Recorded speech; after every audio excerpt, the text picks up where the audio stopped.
ver? Já vou? Daí eu combino com vocês de passar o vídeo, pode ser? Já chamou eles pra mim? Acho que é melhor eles ficarem ali pra assistir o vídeo, né? Ah, o vídeo? É, pode ser? Sim, ela vai passar. Pode ser? Então, muito bem, bom dia a todos. Bom dia a todos, bom dia a todas. Vamos começar? Antes de começar, nós temos aqui, claro, o prazer de estar recebendo o Wellington Damasceno e Lulinha, né? Luiz Soares. Mas antes de começar a mesa, eu combinei com o pessoal aqui da organização para passar um pequeno vídeo de 2 minutos, que eu acho que vai dar uma boa ideia, né, sobre o que nós vamos discutir nessa mesa de hoje. Pode ser? Tá ótimo. Então nós vamos fazer a abertura com o vídeo. Precisamos apagar a luz, né? Aqui que apaga desse lado? Sim, desse lado. São 2 minutinhos e aí a gente já organiza também.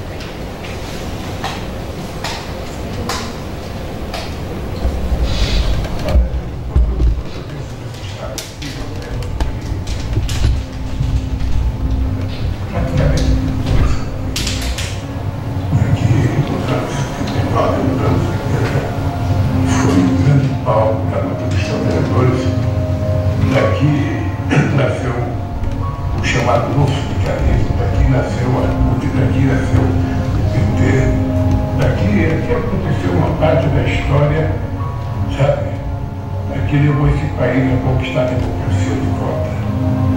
Aqui, milhares de trabalhadores aprenderam a lutar por melhores salários.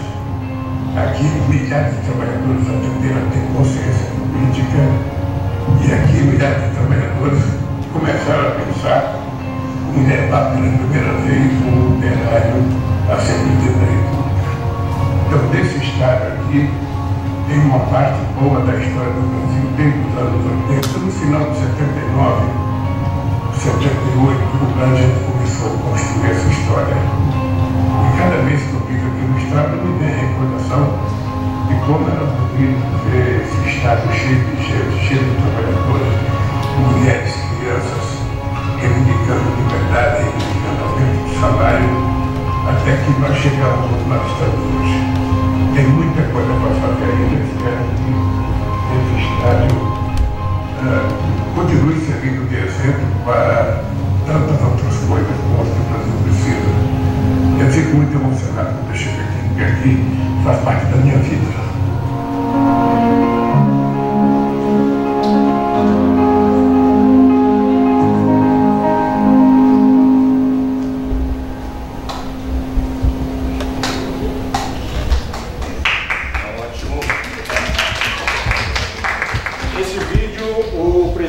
Lula gravou na última visita que ele fez aqui no FABC, faz o quê?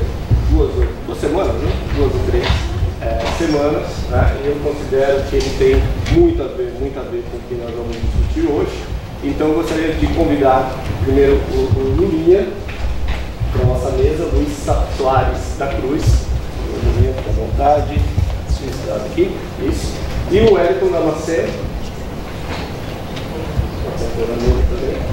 Obrigado, fique à vontade. Gostaria de começar primeiro cumprimentando o meu colega, por favor, à vontade. O meu colega e amigo, professor Diego e a professora Camila, pela organização dessa semana de políticas públicas. Eu aproveito também para cumprimentar publicamente a professora Roberta Pérez, e a professora Malu, que organizaram há poucos dias também a semana do bacharelado em Ciências e Humanidades. Quero dizer que para mim é uma grande honra e uma grande alegria estar aqui literalmente, no meio de 2 gerações de sindicalistas, e todos já me ouviram falar certamente sobre isso. Ao meu ver, essa universidade só existe porque existiu esse movimento sindical no ABC, esse movimento social aqui no ABC Paulista. Então quero dizer, Lulinha e Wellington, se sintam completamente em casa, porque vocês estão realmente em casa, vocês são parte dessa história, vocês construíram essa universidade juntamente com os nossos alunos, técnicos administrativos e professores. Sem vocês essa história não seria possível, com certeza. Aliás, foi assinada por esse senhor, né? A lei de criação dessa universidade foi assinada por esse senhor que ocupa a presidência da República hoje. Isso é importante que a gente sempre deixe registrado. Dito isso, eu quero agradecer também Gabriel e todos que estão aí na organização do evento. Sem essa participação ativa aí dos nossos alunos, técnicos administrativos, né, Diego? Também não seria possível organizar um evento como esse. Eu conversei com posso chamar de Lulinha, né? Eu estou acostumado a chamar de Lulinha. Depois você conta as histórias dos apelidos e aí a gente vai descobrir qual é o apelido do Wellington também. Combinei com o Lulinha e com o Wellington de nós começarmos, né? Primeiro ouvindo o Lulinha, né, que vem dessa geração dessas greves históricas aí de 78, 79 e 80, e depois passamos para o Wellington para a gente discutir um pouco mais sobre o sindicalismo hoje. Eu vou fazer uma breve apresentação do Lulinha Luiz Soares da Cruz. Bom, o Lulinha ele foi da Comissão de Salários e Mobilização do Sindicato dos Metalúrgicos de São Bernardo do Campo e Diadema, nas greves de 79 e 80, naquela época não era sindicato dos metalúrgicos do ABC ainda, era sindicato de São Bernardo do Campo e Diadema, e membro do comando de greve de 1980. Muitos de vocês não tinham nem nascido aqui ainda, né, nessa década. Ele fez graduação em Ciências Sociais pela Faculdade de Filosofia, Ciências e Letras da Fundação Santo André, e é mestre em Administração, área de concentração, gestão da regionalidade e das organizações pela Universidade de São Caetano do Sul. O Wellington Messias Damasceno é montador de produção da Volkswagen, na unidade de Anchieta, em São Bernardo do Campo, diretor administrativo do Sindicato dos Metalúrgicos do ABC, já como Sindicato dos Metalúrgicos do ABC, bacharel em Direito e pós-graduado em Direito e Relações do Trabalho. Tem uma outra informação que é muito interessante para nós aqui nessa mesa hoje, é que tanto o Lulinha quanto o Wellington também tem um interesse bastante forte na memória do sindicalismo do ABC Paulista. O Lulinha é um dos coordenadores do projeto História de Vida e de Luta da Associação dos Metalúrgicos Anistiados e Anistianos do ABC Paulista, que nós temos uma parceria aqui com a AMA já faz uns 2 ou 3 anos. Estou vendo a Bruna aqui, uma das nossas alunas que já fez inclusive um estudo sobre a AMA, né? E o Wellington também participa de um projeto bastante interessante, que é um projeto da memória virtual do sindicato, dos metalúrgicos, com uma iniciativa bastante inovadora de registrar lugares de memórias, né? Então você chega no sindicato hoje, não, Wellington? Você tem lá aqueles símbolos, QR codes, aí você coloca o celular e ali você vai conhecendo um pouco da história desse sindicalismo tão rico que é o sindicalismo do ABC Paulista. Bom, feita essa breve apresentação e agradecimentos, eu gostaria agora de passar a palavra para o Lulinha Luiz Soares da Cruz. Lulinha, fique à vontade.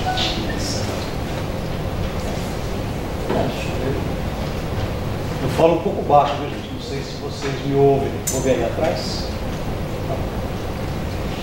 Bom, começar falando do meu nome, me apresentando para vocês, né? E também me apresentar o que está sendo transmitido. Eu queria me apresentar também para quem está vendo online ou depois no YouTube, porque senão, normalmente, como eu tenho uma atuação na área das pessoas com deficiência, eu acho importante a gente se auto-identificar, porque se tem uma pessoa que é cega, ela não sabe, né, com quem ela está falando, as características, né? Então a gente passa umas características básicas, pelo menos, para a pessoa entender com quem ela está conversando, com quem ela está ouvindo, né? Da mesma forma que hoje não tem microfone. Se tem microfone, seria interessante também a pessoa dizer onde ela está e falar fora do microfone, para se tem uma pessoa cega, saber onde essa pessoa está falando e não ficar olhando para a caixa de som, né, achando que a pessoa está lá. Tá certo? Então essa é uma informação para vocês. Então, me autodescrevendo. Bom, eu sou um homem, né, de pele clara, né, ou seja, sou bronzeado, né, bronzeado, posso dizer assim, já com cabelos um tanto grisalhos, né, por conta do tempo. Eu utilizo óculos para me ajudar, enfim, a enxergar melhor, né, e tem um déficit de visão acentuado. Enfim, e estou aqui usando hoje uma camisa listrada com listas finas, brancas e pretas. Então é uma descrição básica, né, para que seja identificado. Mas vamos lá, gente. Meu nome é Luiz Soares da Cruz, como eu falei, e meu apelido é Lulinha, como o Cid já me entregou. Alguns de vocês já me conhecem, né, de outras atividades, mas quer dizer o seguinte, que esse apelido, Lulinha, para mim é muito caro, né, porque assim, foi um companheiro, um grande companheiro nosso. Hoje, felizmente, ele está adoentado, né, está acamado, mas em breve espero que ele esteja conosco aqui, né? Mas foi um companheiro que me deu esse apelido em 1978, dentro da Mercedes-Benz, quando eu trabalhava lá. E aliás, assim, eu esqueci de colocar na minha biografia aí, né, que eu sou inspetor de qualidade, quer dizer, inspetor de qualidade na Mercedes-Benz, antes da Mercedes, na Serraria Santa Maria, inspetor de qualidade lá também, e fui ajudante geral na Harley Rubber, Alcácer do Brasil, que é uma empresa metalúrgica de Santo André. Antes de ser vidreiro, eu era metalúrgico em Santo André, depois passei a ser vidreiro, depois metalúrgico em São Bernardo do Campo de Diadema.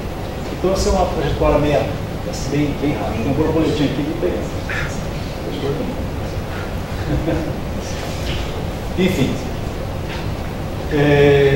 E o Cláudio, quando eu cheguei na Mercedes em 78, o Cláudio Roberto Ross, nosso companheiro, né, ele é da diretoria da ABC também, enfim, a gente começou a conversar tal, e ele ficava na porta da empresa. Eu acho que isso é uma característica que a gente pode pensar como é que é feito hoje a sindicalização e o contato e a conversa com os trabalhadores na fábrica, e naquela época já era diferente, né? Ou seja, eu acho que é bem diferente do que é hoje, né? Mas o espaço que os diretores de base, né, que eram os que estavam dentro da fábrica, tinham para conversar com os trabalhadores era a porta do restaurante. Então eles ficavam lá, nos aguardavam, a gente ia chegando, eles iam conversando, tal, então juntava um grupinho, né? Aí já ia, enfim, brincando, fazendo piada, coisa de, né, trabalhador mesmo, né, do dia a dia. E uma das coisas que o Cláudio falou, pô, mas esse cara não tem apelido, né? Eu usava uma barbinha, né? Quer dizer, eu sempre tive barba, agora que eu estou sem. Ele falou, pô, mas parece o Lula, não sei o que tal. Pô, mas o Lula já tem, então não pode ser Lula. Então Lulinha, pronto. Aí ficou Lulinha. Mas enfim, essa é a história do apelido. Então esse momento foi em 78, eu entrei na Mercedes-Benz logo após a greve. Então já tinha passado a greve em 78, eu não estive lá. Então tem toda uma história anterior a que eu posso dizer para vocês aqui em termos de experiência, né? E só para registrar, eu acho que hoje aqui a gente vai procurar fazer mais uma conversa mesmo do como foi que nós construímos esse movimento sindical que temos hoje, né? Porque na verdade quando lá em 78, quando eu entrei na Mercedes, eu não sabia exatamente como é que era o funcionamento. Deixa eu desligar meu celular, que eu esqueci. O que era o funcionamento do sindicato, enfim, não tinha conhecimento, né, do sindicato dos metalúrgicos de São Bernardo do Campo de Diadema. Conhecia um pouco de Santo André, porque, como eu falei, eu era metalúrgico de Santo André antes, e dos vidreiros, que só tinha uma sede,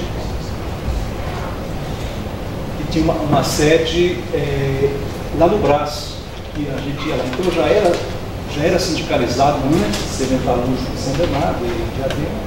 Já tinha uma preocupação com o movimento sindical, já queria fazer revolução, né, já queria mudar o mundo, enfim, eu era jovem naquela época, enfim, a gente tinha toda uma preocupação em transformar a sociedade. Então, quando eu vim para São Bernardo, já tinha essa preocupação. E aí o sindicato, quando a gente se sindicalizou, uma das características era a seguinte: eu estava entrando na empresa.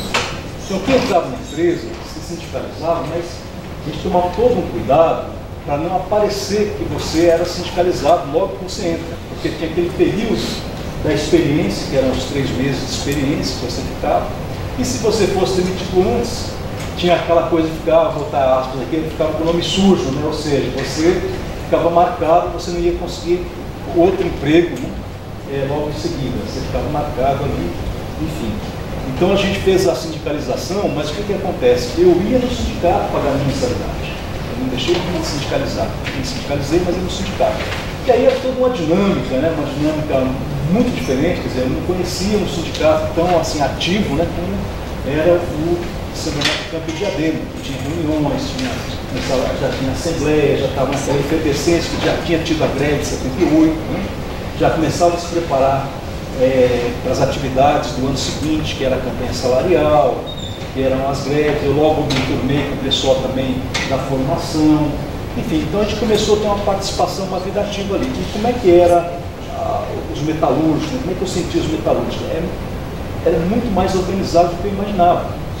E uma das atividades que eu logo participei dos metalúrgicos foi do terceiro congresso do metalúrgico do Campo de Diadema, que foi lá no Guarujá.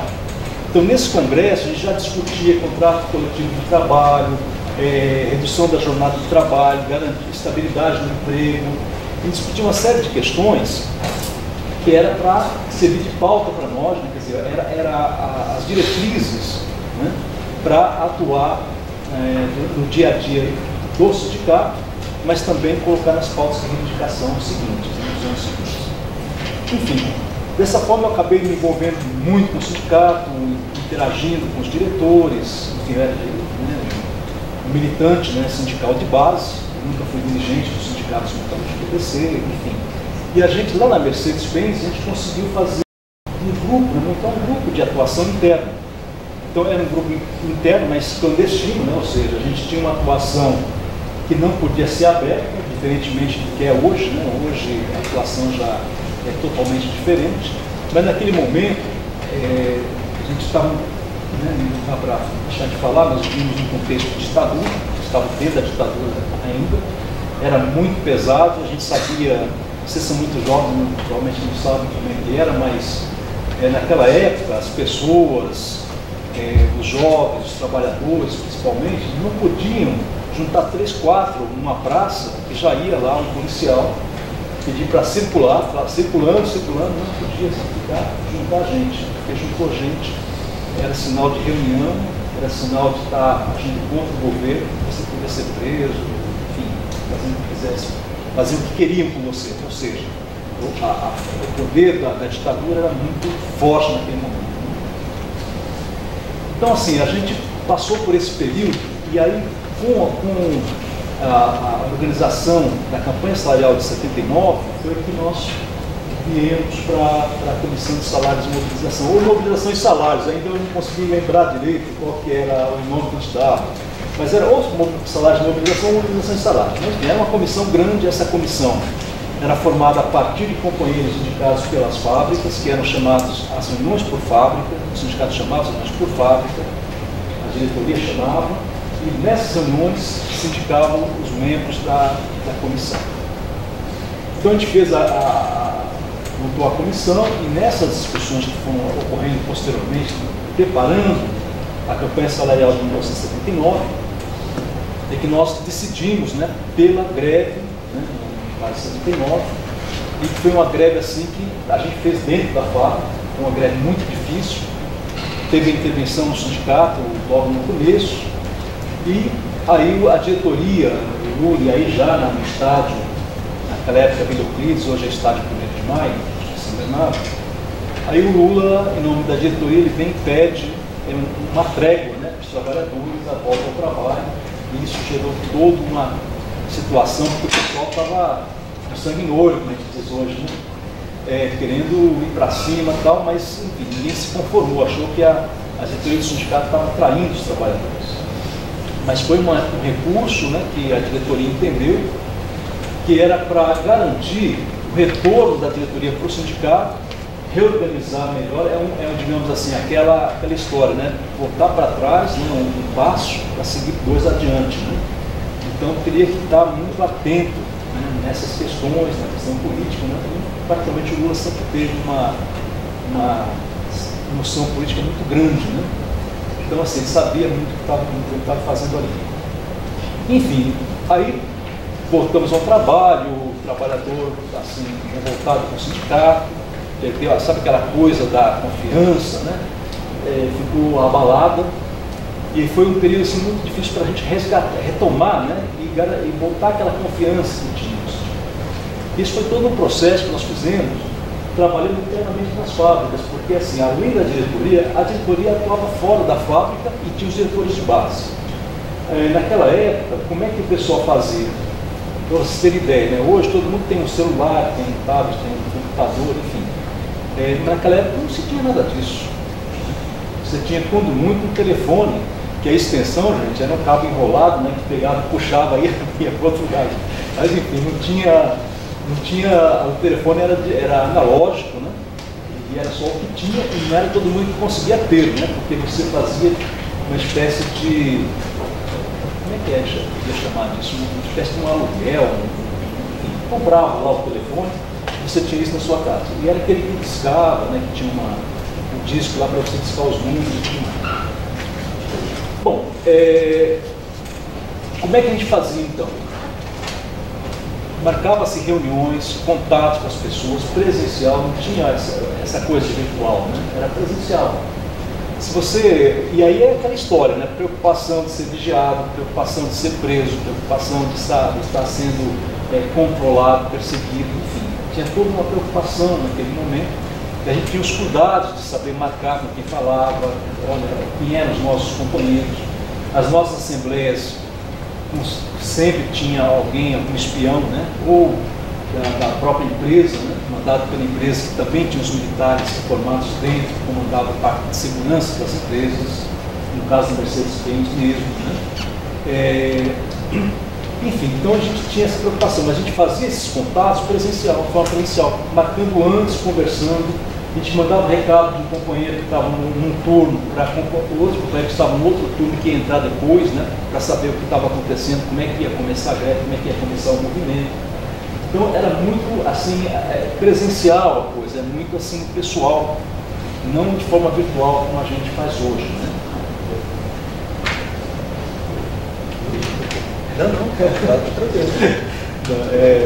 Enfim, então a gente tinha assim, formas diferentes de fazer.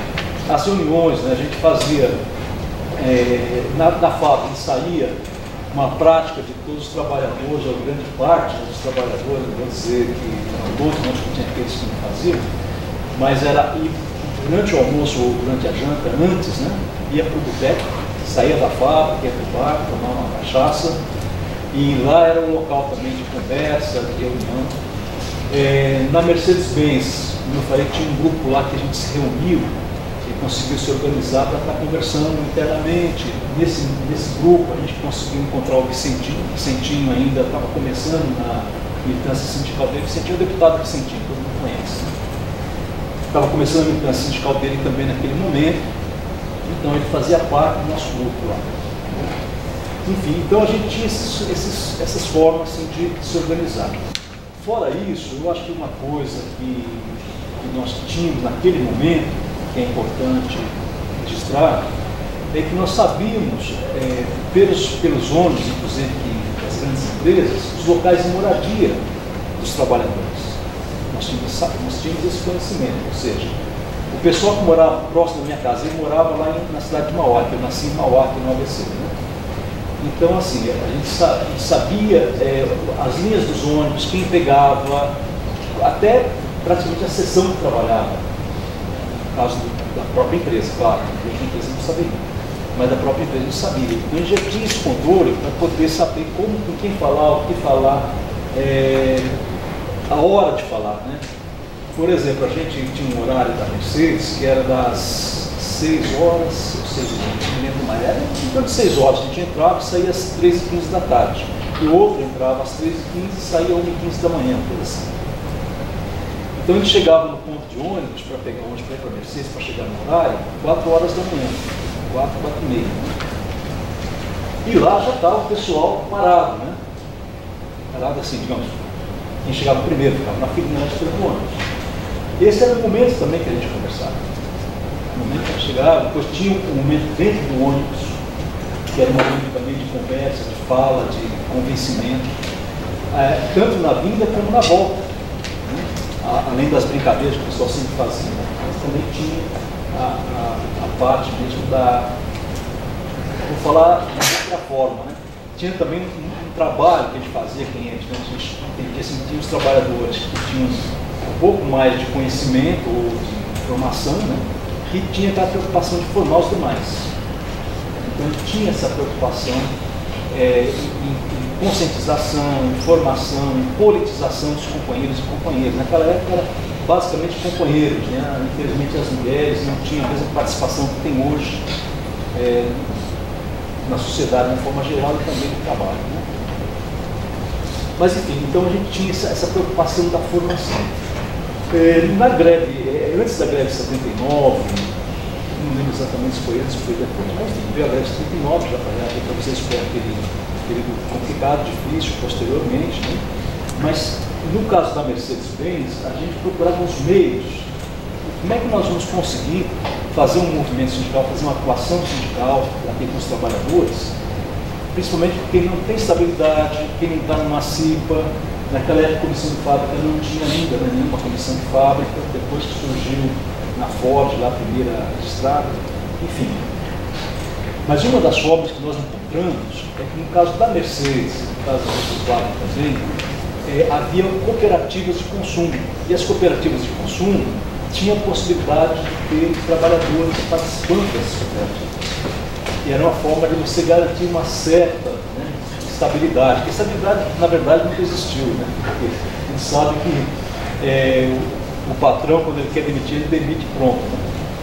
Enfim, então a gente sabia dessas dificuldades, mas era um meio, um espaço que a gente entendeu que era possível, né, de conquistar e de fazer um trabalho interno vocês.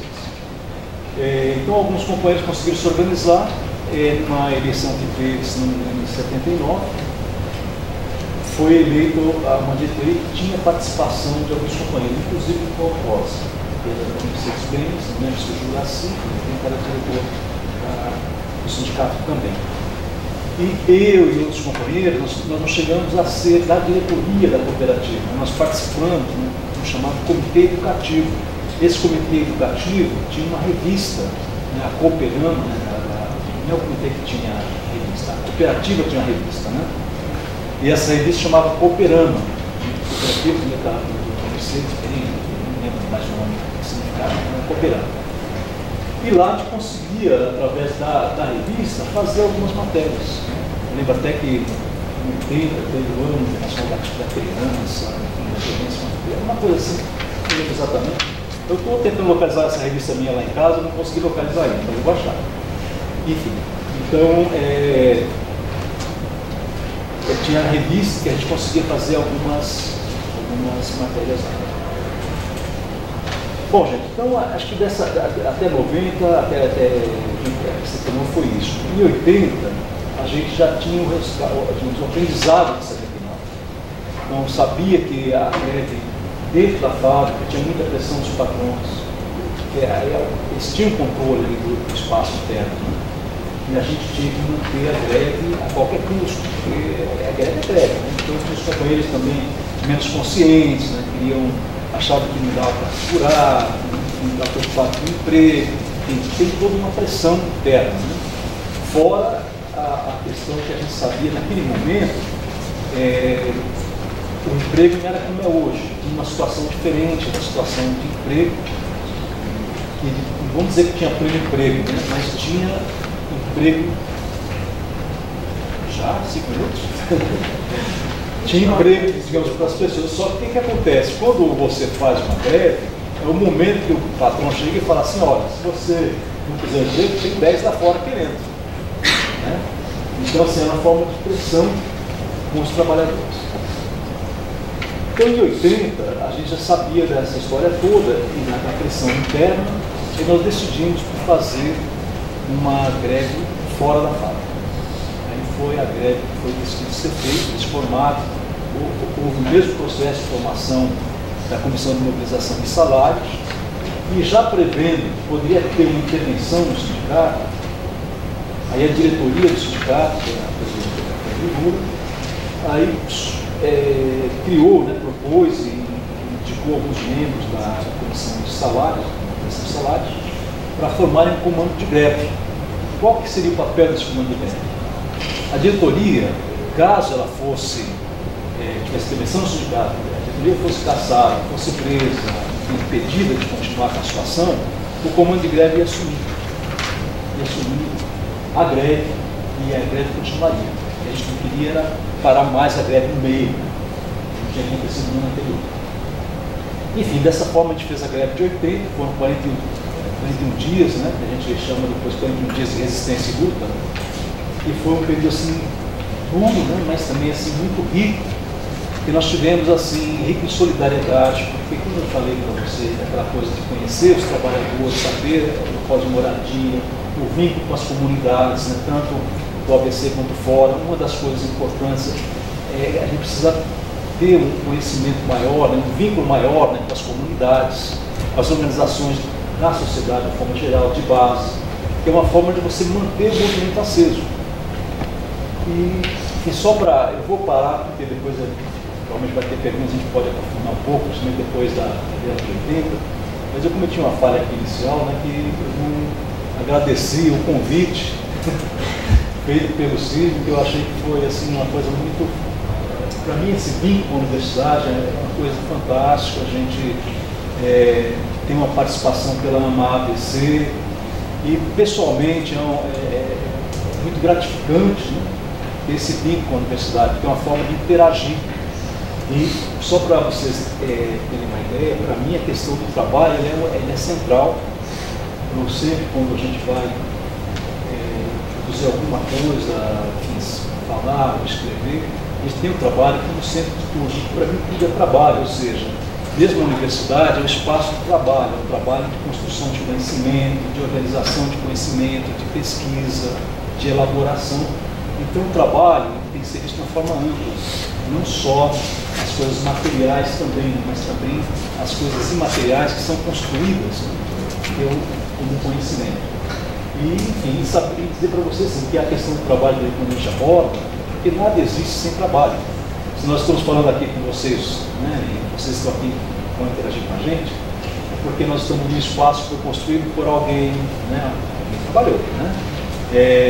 Tem a câmera ali que está sendo, nós estamos sendo filmados, também é o trabalho de alguém, os companheiros e companheiras que estão aí na retaguarda ali, né, registrando a atividade, enfim.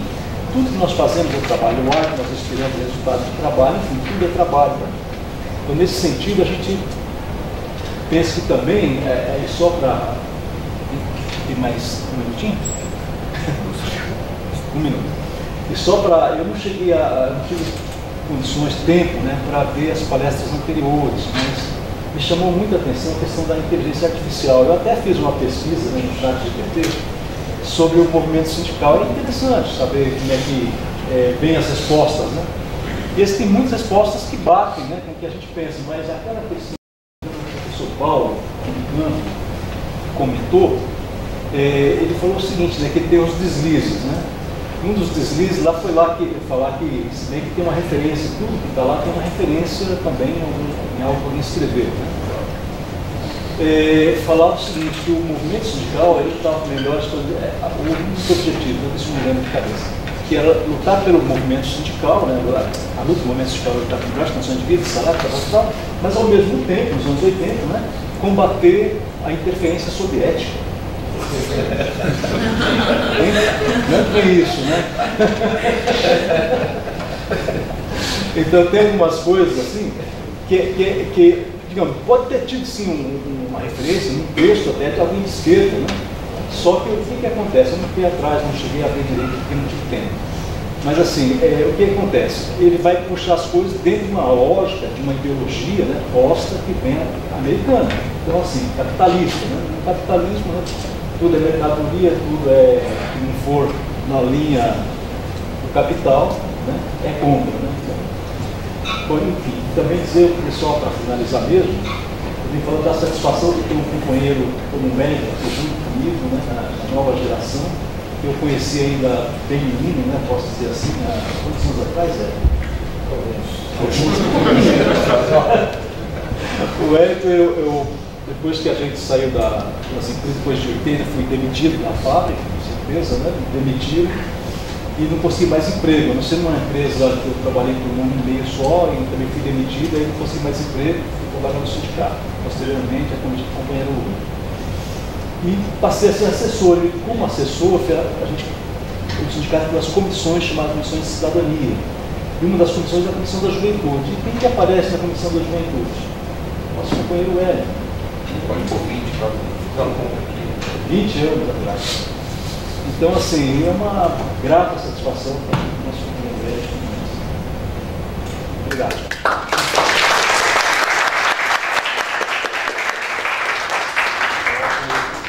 Obrigado, Lulinha. Eu esqueci de mencionar no início que você também é secretário-geral, né, da Associação dos Metalúrgicos Anistiados e Anistianos do ABC Paulista. E, como eu disse, uma grande parceira aí dos nossos projetos sobre memória aqui na UFABC. E você falando, né, eu acho que deu para a gente ter uma boa ideia de todo esse trabalho de organização, de base, né, nas fábricas, mas não só nas fábricas, nos bairros, na igreja, nas associações, para chegar àquele momento que emocionou muito o Lula ali, que eles chegaram a reunir 80 mil, 90 mil trabalhadores no Videoclips, né, que hoje é chamado 1º de maio. Né? Hoje, acho que é 40 mil no Itaquerão, é difícil reunir, né? De torcedores. Imagine você reunir 80 mil, 90 mil trabalhadores. Enfim, um fato fantástico. Isso só foi possível pela organização de base, que era feito naquele momento, que foi muito bem exposto aqui pelo Lulinha para todos nós, e pela existência de trabalhadores, de militantes, de guerreiros mesmo, como o Lulinha aqui, representando toda a sua geração de operários e sindicalistas. Mais uma vez, muito obrigado, Lulinha, e agora eu passo para a nova geração. O Wellington, fique completamente à vontade. Obrigado, professor Sidney. Bom dia, companheiras e companheiros. Bom dia a todas e todos. Agradecer ao Gabriel pelo convite. O Gabriel participou de uma reunião junto e depois ele já fez contato, então obrigado pelo convite. O professor Sidney, a gente já estava tentando se falar, né, professor?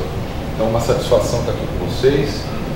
Não é retribuir não é gratidão aqui pela saudação do Lulinha, mas de verdade eu conheço o Lulinha já tem aí 20 anos pelo menos, e o Lulinha sempre foi um orientador, um mentor, e etc. Sabe aquela pessoa que você tem até e olha como referência? Então estar junto com o Lulinha aqui na mesa é uma satisfação enorme. Quando eu vi a composição da mesa eu fiquei muito contente, porque eu falei, bom, legal, eu vou ouvir alguém que eu já conheço, já escutei e tenho um respeito e uma admiração muito grande. E de verdade, para mim estar aqui hoje na Universidade Federal do ABC é um motivo de muito orgulho. A gente tem o carinho pela universidade, porque era inimaginável uma região como o ABC, né, o polo industrial que é, o polo de formação, a densidade habitacional que tem o ABC, né, o tamanho da sua população, não ter uma universidade pública era praticamente se não um preconceito, mas uma forma de escantear o ABC de uma vocação que é legítima. Então, a Universidade Federal do ABC aqui é um reparo à própria história e trajetória de luta do ABC. E eu não participei das lutas pela universidade, mas desde a fundação da universidade, a gente tem parcerias assim muito gratas. Você mencionou a parceria com a AMA, e nós temos uma parceria do sindicato com a universidade num trabalho de reconversão produtiva. Então, o sindicato tem uma preocupação enorme com a manutenção do parque industrial que a gente tem aqui no ABC e a possibilidade até de, num caminho de reindustrialização, ver a vinda de novas empresas aqui no ABC, e a universidade é uma parceira no sentido de mapear, olhar as empresas que estão com dificuldades e pensar projetos de parceria e de cooperação da parte técnica da universidade com as empresas que muitas vezes necessitam também desse tipo de cooperação.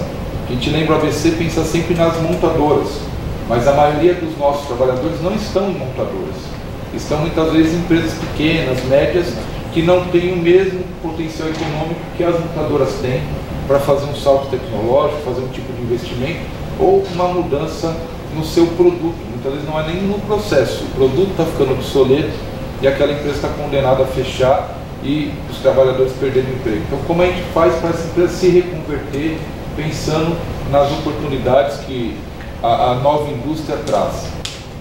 Então, estar aqui hoje é é muito satisfatório, tá, gente? Pegando a carona também no Lulinha, fazer uma autodescrição bem rapidinho, para também aproveitar o ensejo. Eu estou sentado, mas tenho 1,96 de altura, então sou um pouquinho acima da média. Vocês agora conseguem ver a careca que eu tenho no final da cabeça, mas eu alto vocês não veem. Tenho topete, cabelo e olhos castanhos, pele clara, sou branco, estou com uma blusa preta, uma jaqueta preta com o símbolo do sindicato em vermelho. E por baixo, vocês não veem, mas eu estou com uma camisa azul com o símbolo do sindicato em vermelho. O símbolo do sindicato está presente.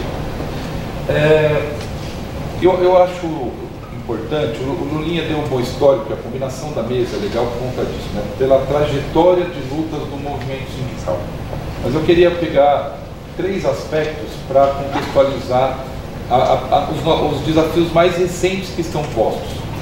Tem uma coisa que a gente discute muito internamente nas fábricas, que é o pessoal mais antigo, vou assim chamar com a liberdade do termo, fala que a época, né, da década de 70, 80 foi muito mais difícil, hoje é uma moleza.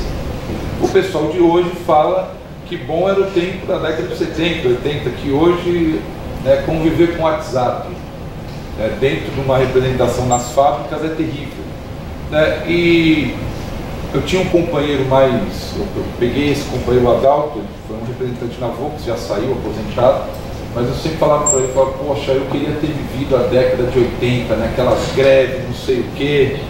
E ele falava, menino, né, isso já faz um tempinho, menino, você nasceu na sua época, vá fazer seu trabalho, o nosso lá já está feito.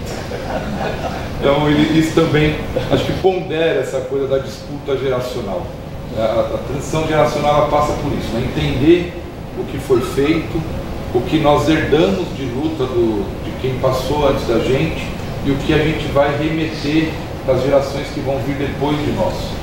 E isso talvez seja o grande peso dessa geração do Sindicato dos Metalúrgicos do ABC, mas também do movimento sindical em geral. A gente é herdeiro de grandes lutas que transformaram o país. Eu ouso dizer aqui que as lutas, principalmente as oriundas aqui do ABC, mas claro que pega toda a região metropolitana, tem outros estados que tiveram suas lutas, né, outras categorias também, que transformaram o país. Desde quando a gente fala de redemocratização do Estado brasileiro, passando pelas liberdades e autonomia sindical duramente conquistado que temos hoje, que é pouco ainda, principalmente comparado a países centrais, e olhando na discussão do salário mínimo, jornada de trabalho. Veja, ontem eu estava num debate, a jornada de trabalho que era 48 horas no Brasil, em 88 foi para 44 e até hoje, 2023, continua em 44. Aqui no ABC nós temos jornada na maioria das fábricas de 40 horas, mas essa não é a realidade brasileira. A gente ainda tem uma jornada de 25 anos atrás de 44 horas. Quando foi feita a reforma da Previdência em 2019 e elevou a idade de aposentadoria para 65, 62, homens e mulheres, comparava-se com países como a Alemanha, a França, que já tinha reformas onde o trabalhador precisava chegar em 62, 63, 67 anos. Mas ninguém fez o debate com a gente do qual é a jornada de trabalho desses países, que muitas vezes é 36 horas, o nível de trabalho desse país, né, o quanto é insalubre o trabalho dentro das empresas e quanto começa a trabalhar um trabalhador no Brasil e um trabalhador na Europa, nesses países. Então isso também serve, eu acho que alguns alicerces para o nosso debate, para os desafios que estão postos. Mas eu ia mencionar sobre a questão do legado. Nós herdamos uma história de resistência, de transformação social, de efervescência social e política, né? O Lula no vídeo menciona a consciência de classe que os trabalhadores ganharam naquele período, e a grande preocupação que nós temos hoje é de não ser aquele herdeiro que não sabe o que faz com a herança e que acaba jogando tudo fora.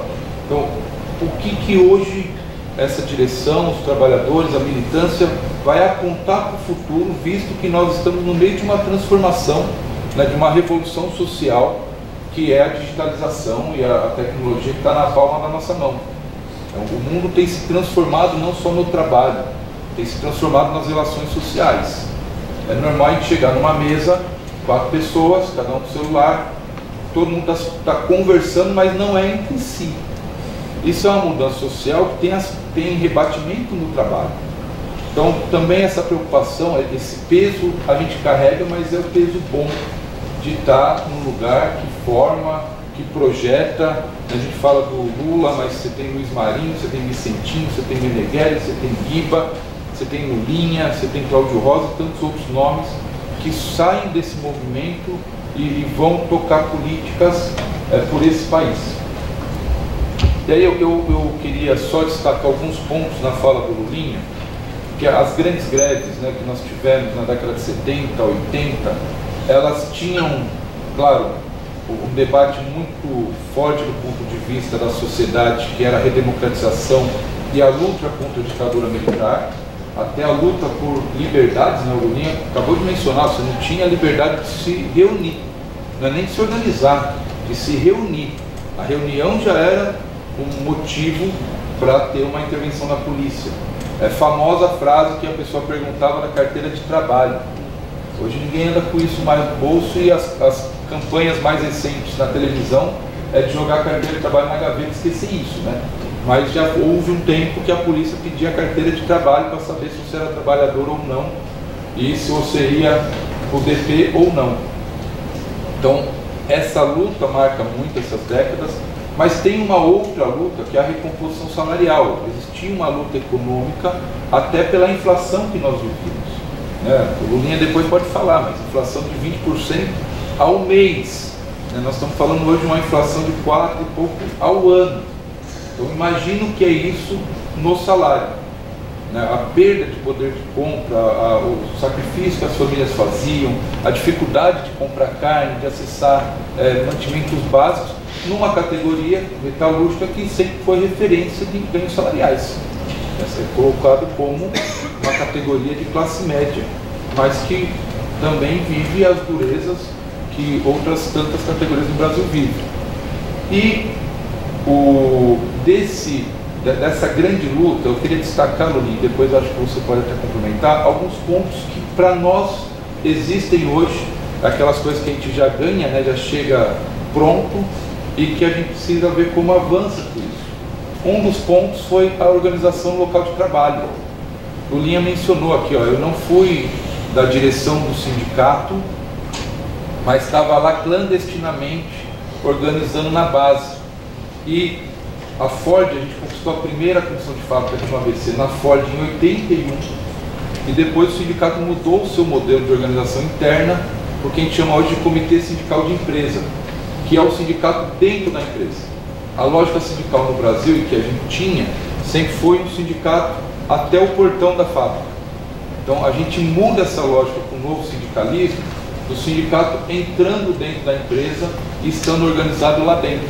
Então é comum ir nas fábricas que nós temos representação e lá ter uma salinha do comitê. Então o comitê tem uma sala, a representação dos trabalhadores tem uma sala dentro da empresa, para ouvir os trabalhadores, para colocar o jornalzinho, para fazer uma reunião, para se organizar, para se preparar para a reunião com as fábricas. Um grande indutor disso foi a CIPAS, né? A gente começou a organizar a partir das CIPAS, organizar essas representações. Mas é importante a gente ter isso. Isso nasce de uma reivindicação daquele momento. O pessoal não sabe o que é CIPAS. Ah, então... Comissão interna de prevenção do acidente. E essa, inclusive, está prevista em legislação. Então a gente usou um aspecto legal para oficializar um aspecto que era clandestino aqui nas falas do Lulinha. A própria discussão do comitê sindical muda o nosso formato de eleição. O nosso formato de organização também é muito peculiar. A eleição nos sindicatos no Brasil, normalmente se monta uma chapa de 7 trabalhadores e trabalhadoras, é o que prevê a lei, mas você pode ampliar a partir de congressos o número de representação, mas estáveis pela lei são 7, né, que tem estabilidade. Nas diversas fábricas votam em 1 ou 2, 3 chapas com esses. A nossa eleição do sindicato, ela tem um formato diferente. Primeiro que é uma eleição em 2 turnos, então o pessoal não entende por que vocês fazem eleição em 2 turnos. Não tem maioria, o que é? Não, é porque primeiro a gente elege os representantes nas empresas. Então primeiro eu passei por uma eleição em março, eu passei por uma eleição em março, junto com os meus companheiros e companheiras lá, para me eleger na Vox. Então eu sou um comitê sindical eleito na Vox, junto com mais 34. O Moisés, que é o nosso presidente, passou por uma eleição na Mercedes para ser eleito lá. Depois que elege os comitês, nós temos 153 comitês eleitos, né, membros de comitês eleitos, e nós temos o comitê de aposentados, é que você elege a direção executiva do sindicato.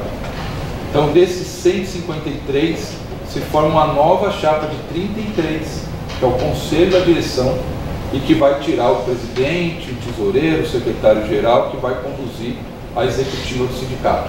E os 2 turnos, a votação direta feita pelo trabalhador. O trabalhador vai às urnas 2 vezes. Ele elege o seu representante no local de trabalho e depois ele elege a direção do sindicato. E por que a gente faz esse modelo? Porque se o Moisés não tem voto para ser eleito dentro da fábrica que ele trabalha, ele não tem condição de presidir o sindicato. Se eu não tenho voto na fábrica que eu trabalho, eu não tenho condição de estar no comando, na direção do sindicato. Esse é o princípio que norteia as eleições sindicais. Mas nasce desse formato de ter organização no local de trabalho. E veja, as greves que começam com essa luta pela redemocratização e por uma pauta econômica, ela cai na discussão sobre jornada de trabalho, né? Esse avanço em 88 das 44 horas é fruto da luta e organização dos trabalhadores, mas ela passa também por outras reivindicações, como a demanda pela mudança na política econômica do país, né, os planos econômicos, a própria inflação, mas também passa que já na década de 90, pelo impeachment do Collor, vem a reabertura do mercado brasileiro e a enxurrada de produtos de fora, o que também levou a uma quebradeira de empresas, que não houve um processo de transição para a abertura, ela se deu da noite para o dia. E aqui eu quero destacar na década de 90 duas coisas. O primeiro foi a reestruturação que as empresas iniciaram, o processo de reestruturação produtiva. Da década de 80 para 90, nós começamos a ver no Brasil demissões em massa que jamais havíamos visto. Demissões em massa, mas massa mesmo, demissão de 5 mil trabalhadores de uma empresa. Não é que a empresa tinha 5 mil, tinha 5 mil da mesma empresa. E as câmaras setoriais. Na década de 90, para nós, o sindicato foi marcado muito pelas câmaras setoriais. É muito famosa a discussão do carro popular, que sai aqui da Câmara Setorial. Carro popular, carro mais barato, índice de nacionalização dos carros, da diferença dos carros, estabilidade no emprego e aumento de salário. Já tinha um gatilho aqui embutido. Mas haviam diversas câmaras setoriais fazendo outras tantas discussões com o movimento sindical, negociando com governos e empresas. Então, aqui, quando o Lulinha fala das greves, também havia uma pauta do respeito das empresas pelo papel de representação dos sindicatos. Aquilo que não hoje pode ser comum, sentar o trabalhador e a empresa, o empresário, o representante da empresa na mesma mesa para negociar, não era uma prática comum. Então teve que ter muita greve, muita queima de carro, muita paralisação da Anchieta para alcançar uma condição que hoje parece básica, que é uma negociação do representante dos trabalhadores com o representante da empresa. Então eu vinha comentando com a Tamara, terça-feira a gente estava numa reunião de fluxo na Vox, então estava eu de um lado e o presidente da Vox do outro, e a discussão não era nem negociação com a gente, era uma reunião de fluxo. A gente estava falando sobre o resultado do programa agora de venda de carro, né, do carro de entrada, e ele reclamou de um lado, nós batemos do outro, então era reunião de alto nível, mas do mesmo tamanho. Isso na década de 80 era um sonho, era a reivindicação. O patrão em nenhum momento aceitava que o sindicato sentasse na mesa, já que ele era o dono dos meios de produção e fazia o que queria. E ainda assim essa realidade do ABC não é a realidade normal no Brasil. A gente ainda pode ser considerado numa ilha, numa bolha, porque não é em todo lugar que você tem a representação organizada no local de trabalho. Aliás, na maioria dos lugares não tem, e que a empresa senta constantemente com o representante dos trabalhadores. Normalmente é em data base, uma vez por ano, e normalmente é judicializado. Então eu queria destacar esses pontos, Lulinha, porque isso vem e é uma coisa que a gente vai mantendo a condução ainda nos dias de hoje. E, dito isso, né, então, a reestruturação produtiva da década de 90 é um ponto importante, mas eu queria destacar algumas as questões de hoje, né, para mim também poder liberar vocês para pensar nas perguntas, fazer os comentários no meio desse caminho. Porque a reestruturação, alguém comentava, não sei se foi você, professor, ou se foi você, comentava o quanto mudou em 40 anos. E eu falei, mudou muito em 40 anos, mas os últimos 10 está mudando em uma velocidade enorme, né? Quantos anos atrás, o WhatsApp tem o quê? 5, 8 anos? Ele não é tão antigo quanto a gente imagina que ele é. O Lulinha está falando aqui do telefone de virar rodela lá, ele também não é tão antigo assim, né? Olha quanto tempo ficou, a gente sobreviveu sem telefone, e hoje você fala, você deixa o celular aqui um pouquinho e sai, o pessoal não consegue sair, né? Fica meio preso lá no celular. Isso põe desafios para nós. A Vila Euclides juntou 80, 90 mil trabalhadores metalúrgicos do ABC. Hoje a nossa base metalúrgicos do ABC tem 64 mil trabalhadores. Então a gente não consegue mais pôr os 80 mil, porque nós não temos 80 mil mais na base. Então a Volks, que chegou a 38 mil, hoje tem 8 mil. A Mercedes por 16 tem 8. Nós não temos mais a Ford, que chegou aí a ter seus 10 mil trabalhadores. A Toyota está encerrando a atividade. E tantas outras empresas que, sempre que começar a lembrar, a gente vai começar todo mundo a chorar e entrar em depressão, né? A gente vai falar Max, Mandels, BCS, enfim.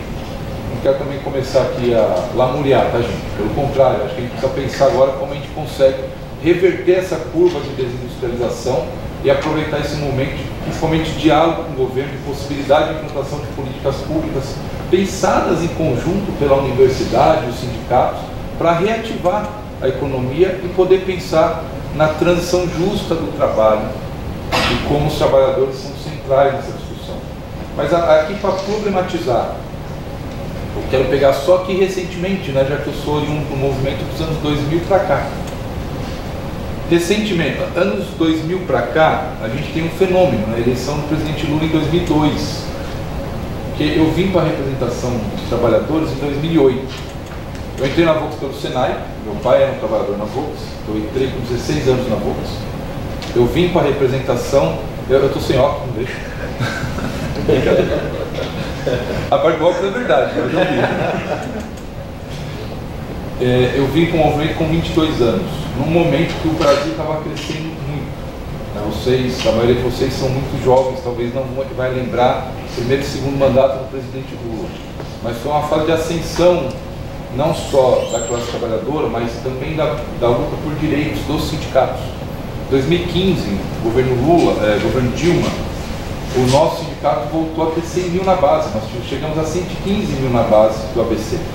As empresas estavam produzindo, trabalhando hora extra, e a grande discussão do sindicato naquele momento era o aumento real do salário. Nós tivemos uma assembleia que foi reprovada porque tinha a recomposição do salário, da inflação, tinha aumento real, tinha abono, só que o abono era em 2 parcelas, reprovou e foi uma vaia, teve que acertar para pagar o abono de uma vez. Hoje nós estamos sofrendo para repor a inflação. Então foi um período muito áureo do nosso momento mais recente. Porém, 2016 vem golpe, 2017 reforma trabalhista, 2018, 17 para 18 vem a lei da terceirização e a emenda constitucional 95, a famosa PEC dos gastos, 2019 reforma da Previdência, e aí vocês olham e falam, 2020 pandemia, já para... Eu não quero falar um palavrão, mas é isso que vocês pensaram, tá? É isso aí que aconteceu. Reforma trabalhista, a relação sindical, que eu estou dizendo que é frágil, ela fragiliza de vez, porque aqui teve uma campanha da imprensa muito forte em relação ao imposto sindical. O nosso problema da reforma não é o imposto sindical, até porque o nosso sindicato, e a CUT nasceu contra o imposto sindical. A gente defende formas em que o próprio trabalhador financia a sua própria luta, financia o seu sindicato. Pra vocês terem ideia, quando existia ainda o imposto sindical, o nosso sindicato devolvia o imposto sindical. Nós devolvíamos. A gente vive de mensalidade do sócio. E claramente, da taxa do não sócio que se beneficia do acordo produzido pelo sindicato. Esse é o velho exemplo do clube, que para você entrar ou você é sócio, você paga a taxa de visitante. Mas ela desmontou a organização sindical, fragilizou os sindicatos, criou novas formas de contratação, que também fragilizam os sindicatos. Quanto mais você pulveriza as categorias, mais enfraquece o sindicato. Aquela máxima de trabalhadores univos, ela é real e ela faz diferença. Vale para os alunos, estudantes univos, para conquistar as melhorias que vocês precisam aqui também. A reforma da Previdência condenou toda uma geração a não mais se aposentar. Isso eu já mencionei no começo, mas ela é muito mais cruel do que somente a mudança da idade mínima para aposentadoria. Joga fora o tempo de serviço, muda a remuneração média, rebaixa salários, prejudica quem não tem tempo de contribuição, mas muitas vezes trabalha como doméstica, trabalha no campo, trabalha como autônomo, enfim, tem N situações que você simplesmente excluiu da condição de se beneficiar de uma previdência pública. E aí, para ferrar de ver que eu tinha que falar, veio o Bolsonaro, né? Então, aí resume toda a desgraça numa palavra só. O que para me encerrar, né, que já me puxaram a orelha, o que talvez nós colocamos aqui como os 3 grandes desafios colocados hoje? Eu vou ser muito resumido. Primeiro, nós conseguimos algo fantástico, que foi a eleição do presidente Lula. E daqui 4 anos vocês vão poder olhar para nós aqui e dizer, ó, foi realmente fantástico. E veja, não foi uma situação que mudou a consciência política do país. Nós elegemos Lula. Mas se olhar os resultados eleitorais, eles não são condizentes com a eleição do Lula. A dificuldade do Congresso mostra isso. Mas o conservadorismo dos estados também mostra isso. Mas a eleição dele nos permite, novamente, a fazer esse tipo de debate e poder pensar, projetar políticas públicas estruturantes para o nosso país. Do ponto de vista educacional, da valorização da educação, da valorização da universidade pública, de repensar uma nova indústria, uma indústria que faça uma transição energética, que seja menos poluente, que dialogue com a sustentação ambiental, mas que tenha o seu lado da sustentação social. Não podemos nem esquecer disso. Um segundo é para o movimento sindical. Como nós nos mantemos na vanguarda da representação. Então, como a gente pensa o futuro do trabalho, como a gente pensa o futuro da organização sindical e como a gente pensa e discute e implanta uma transição justa. Transição justa não é a mesma coisa que transição energética. Transição justa é você olhar como você vai modernizar uma empresa, mas vai preservar os empregos daquela empresa. Vai pegar um trabalhador que está acostumado a montar e vai requalificar ele para ele ir para uma área de programação. Ou como você vai dar tempo para implantar nova tecnologia para que os trabalhadores consigam se aposentar, se reacomodar. Não é criar um PDV e achar que isso é transição justa. Não é você colocar um maquinário novo, demitir trabalhadores, pagar a verba rescisória e achar que isso é transição justa. Transição justa é você olhar a necessidade da atualização e modernização do parque industrial brasileiro, como a gente faz a transição tecnológica, mas tem o trabalhador como centro da discussão. E aqui passa por um debate sobre a qualificação ou a requalificação dos trabalhadores. E o quinto é como nós projetamos o país para o futuro. Nós temos esse desafio. E aí é o movimento sindical, são as universidades, são vocês que estão, né, estudando para se formar, porque vocês vão contribuir com a formação do nosso país. Nós viemos de um processo de demonização da política, demonização dos sindicatos, demonização dos movimentos sociais, das organizações, do aumento do ódio, namoramos aí por anos com o fascismo. Nós não reconquistamos a democracia plena. Talvez nós não chegamos nem a ter essa democracia plena. Então, como a gente avança para isso? Como a gente valoriza o debate coletivo? E como a gente faz essa busca por alternativas que preservem o planeta, que potencialize, né, as nossas matas, mas sem deixar de pensar em como nós vamos ter empregos, como nós vamos ter uma condição social melhor para a nossa população nos próximos anos. O que nos dói o coração é uma universidade federal como a do ABC, que tem excelentes quadros, né, no seu corpo docente, que tem aí os alunos bem formados, né, cheios de energia para mudar esse país, e simplesmente precisa ir lá para o aeroporto de Guarulhos, pegar o avião e ir buscar oportunidade em outro país, porque o Brasil não está dando as oportunidades para a gente, de fato, utilizar todo esse conhecimento, todo esse know-how que está sendo desenvolvido para o bem, para a evolução do nosso país e para a melhoria de vida da nossa sociedade. E com isso eu encerro, professor. Desculpa passar o tempo, Gabriel. Obrigado, gente.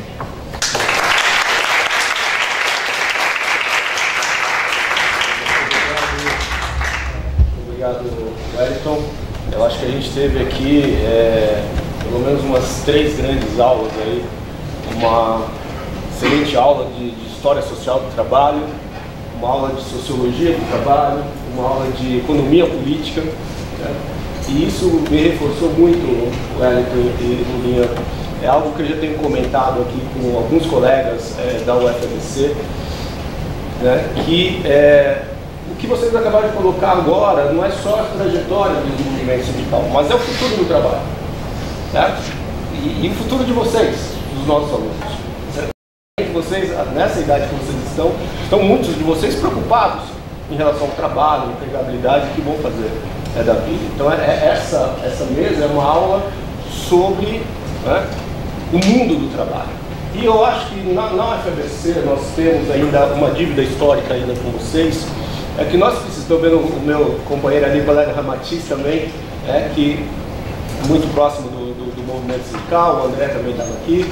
Eu acho que nós temos uma dívida aqui, Ramatiz, ainda no UFABC, que é criar um bacharelado em ciências do trabalho. Que é para pensar essas grandes questões do mundo do trabalho, que desafiam a região do ABC, desafiam o Brasil, desafiam o mundo. E no Brasil, eu diria que não existe nenhum outro lugar tão apropriado para se criar um bacharelado em ciências do trabalho como o ABC Paulista. Por toda a história dessa região, e não só pela história, pelo fato de nós termos pessoas como vocês aqui, certo? Que estão, não só viveram toda a transformação que ocorreu no mundo do trabalho até hoje, mas produzem reflexões sobre essas transformações e pensam no futuro do trabalho, que é algo fundamental para as nossas gerações de estudantes, e não só para os nossos estudantes, para os técnicos administrativos e nós mesmos.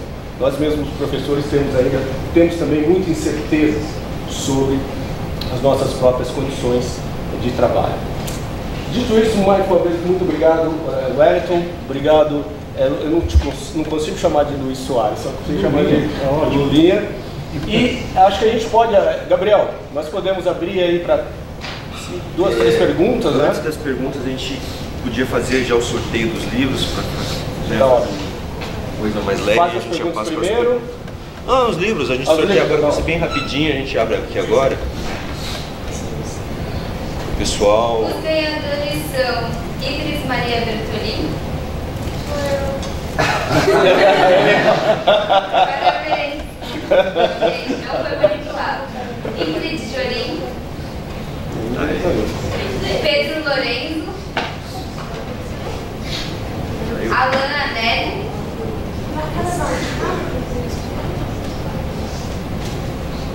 Depois vocês pegam aqui. Mariana Benesto. Vinícius Soares. Vinícius Hernandes. Gustavo Nery.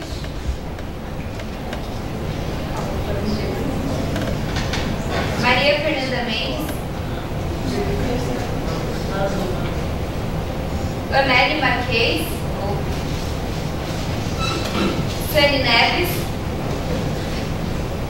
Nathan Cardoso. Parabéns, gente!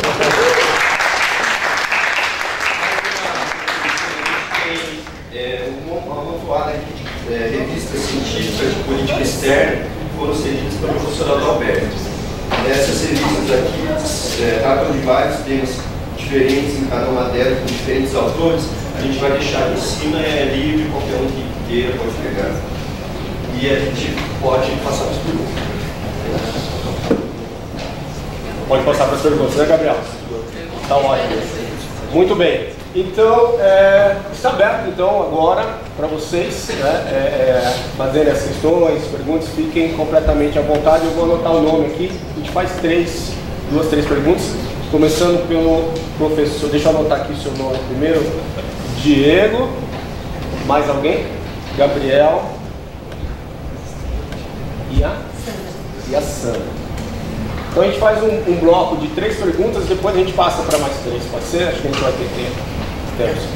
Diego, por favor. Primeiro eu queria cumprimentar o professor Sidney, que vai ter articulado essa mesa tão boa, cumprimentar o Lulinha, cumprimentar o Wellington. Realmente foi uma aula, ouvindo vocês falarem. Eu tenho muitas perguntas, e eu vou tentar sintetizar rapidamente numa só, que é muito difícil porque eu realmente tenho muitas questões.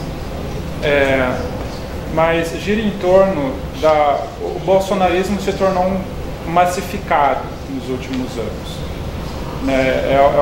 Pessoas próximas, família,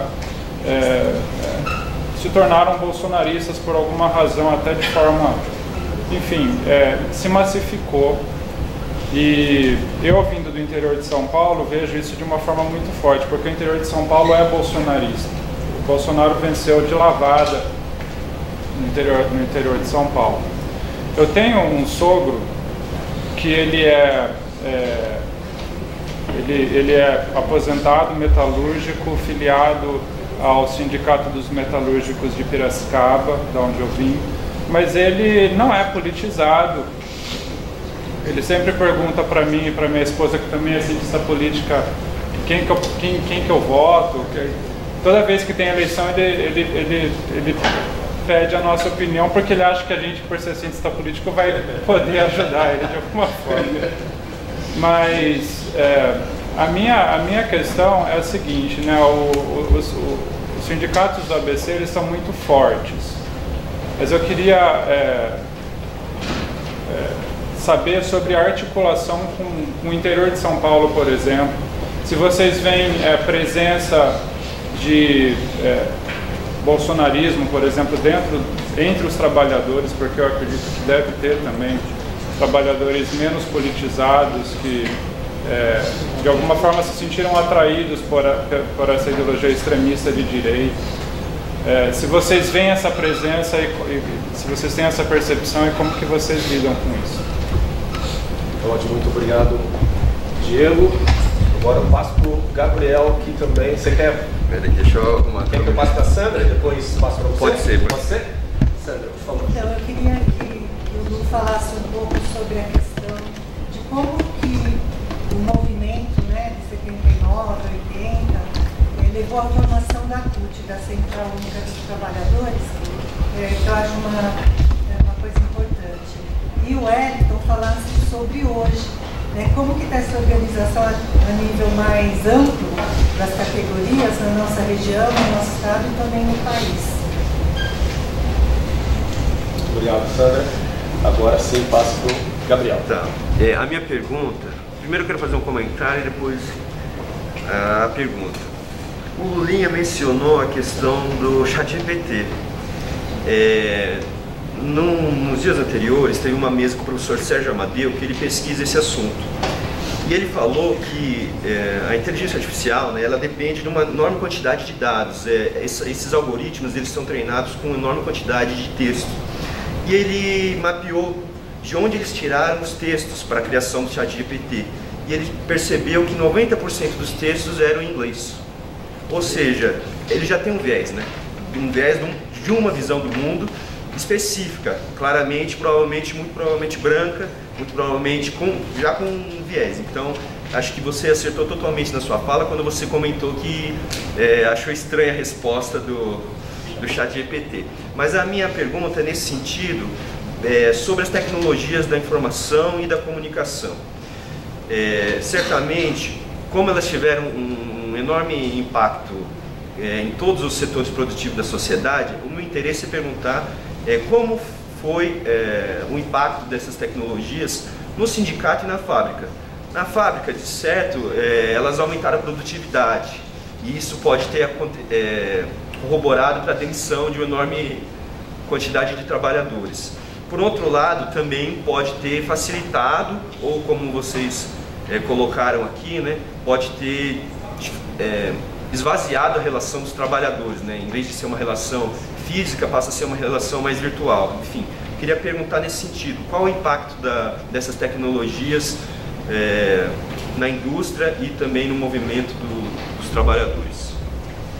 Então, muito obrigado, Gabriel. Vamos começar com o Lulinha novamente, não é, Wellington? Lulinha, fique à vontade. Deixa eu ver por onde eu começo. Eu vou deixar a questão do nacionalismo, interior de São Paulo, mas não é. Eu acho que é mais presente isso hoje, né?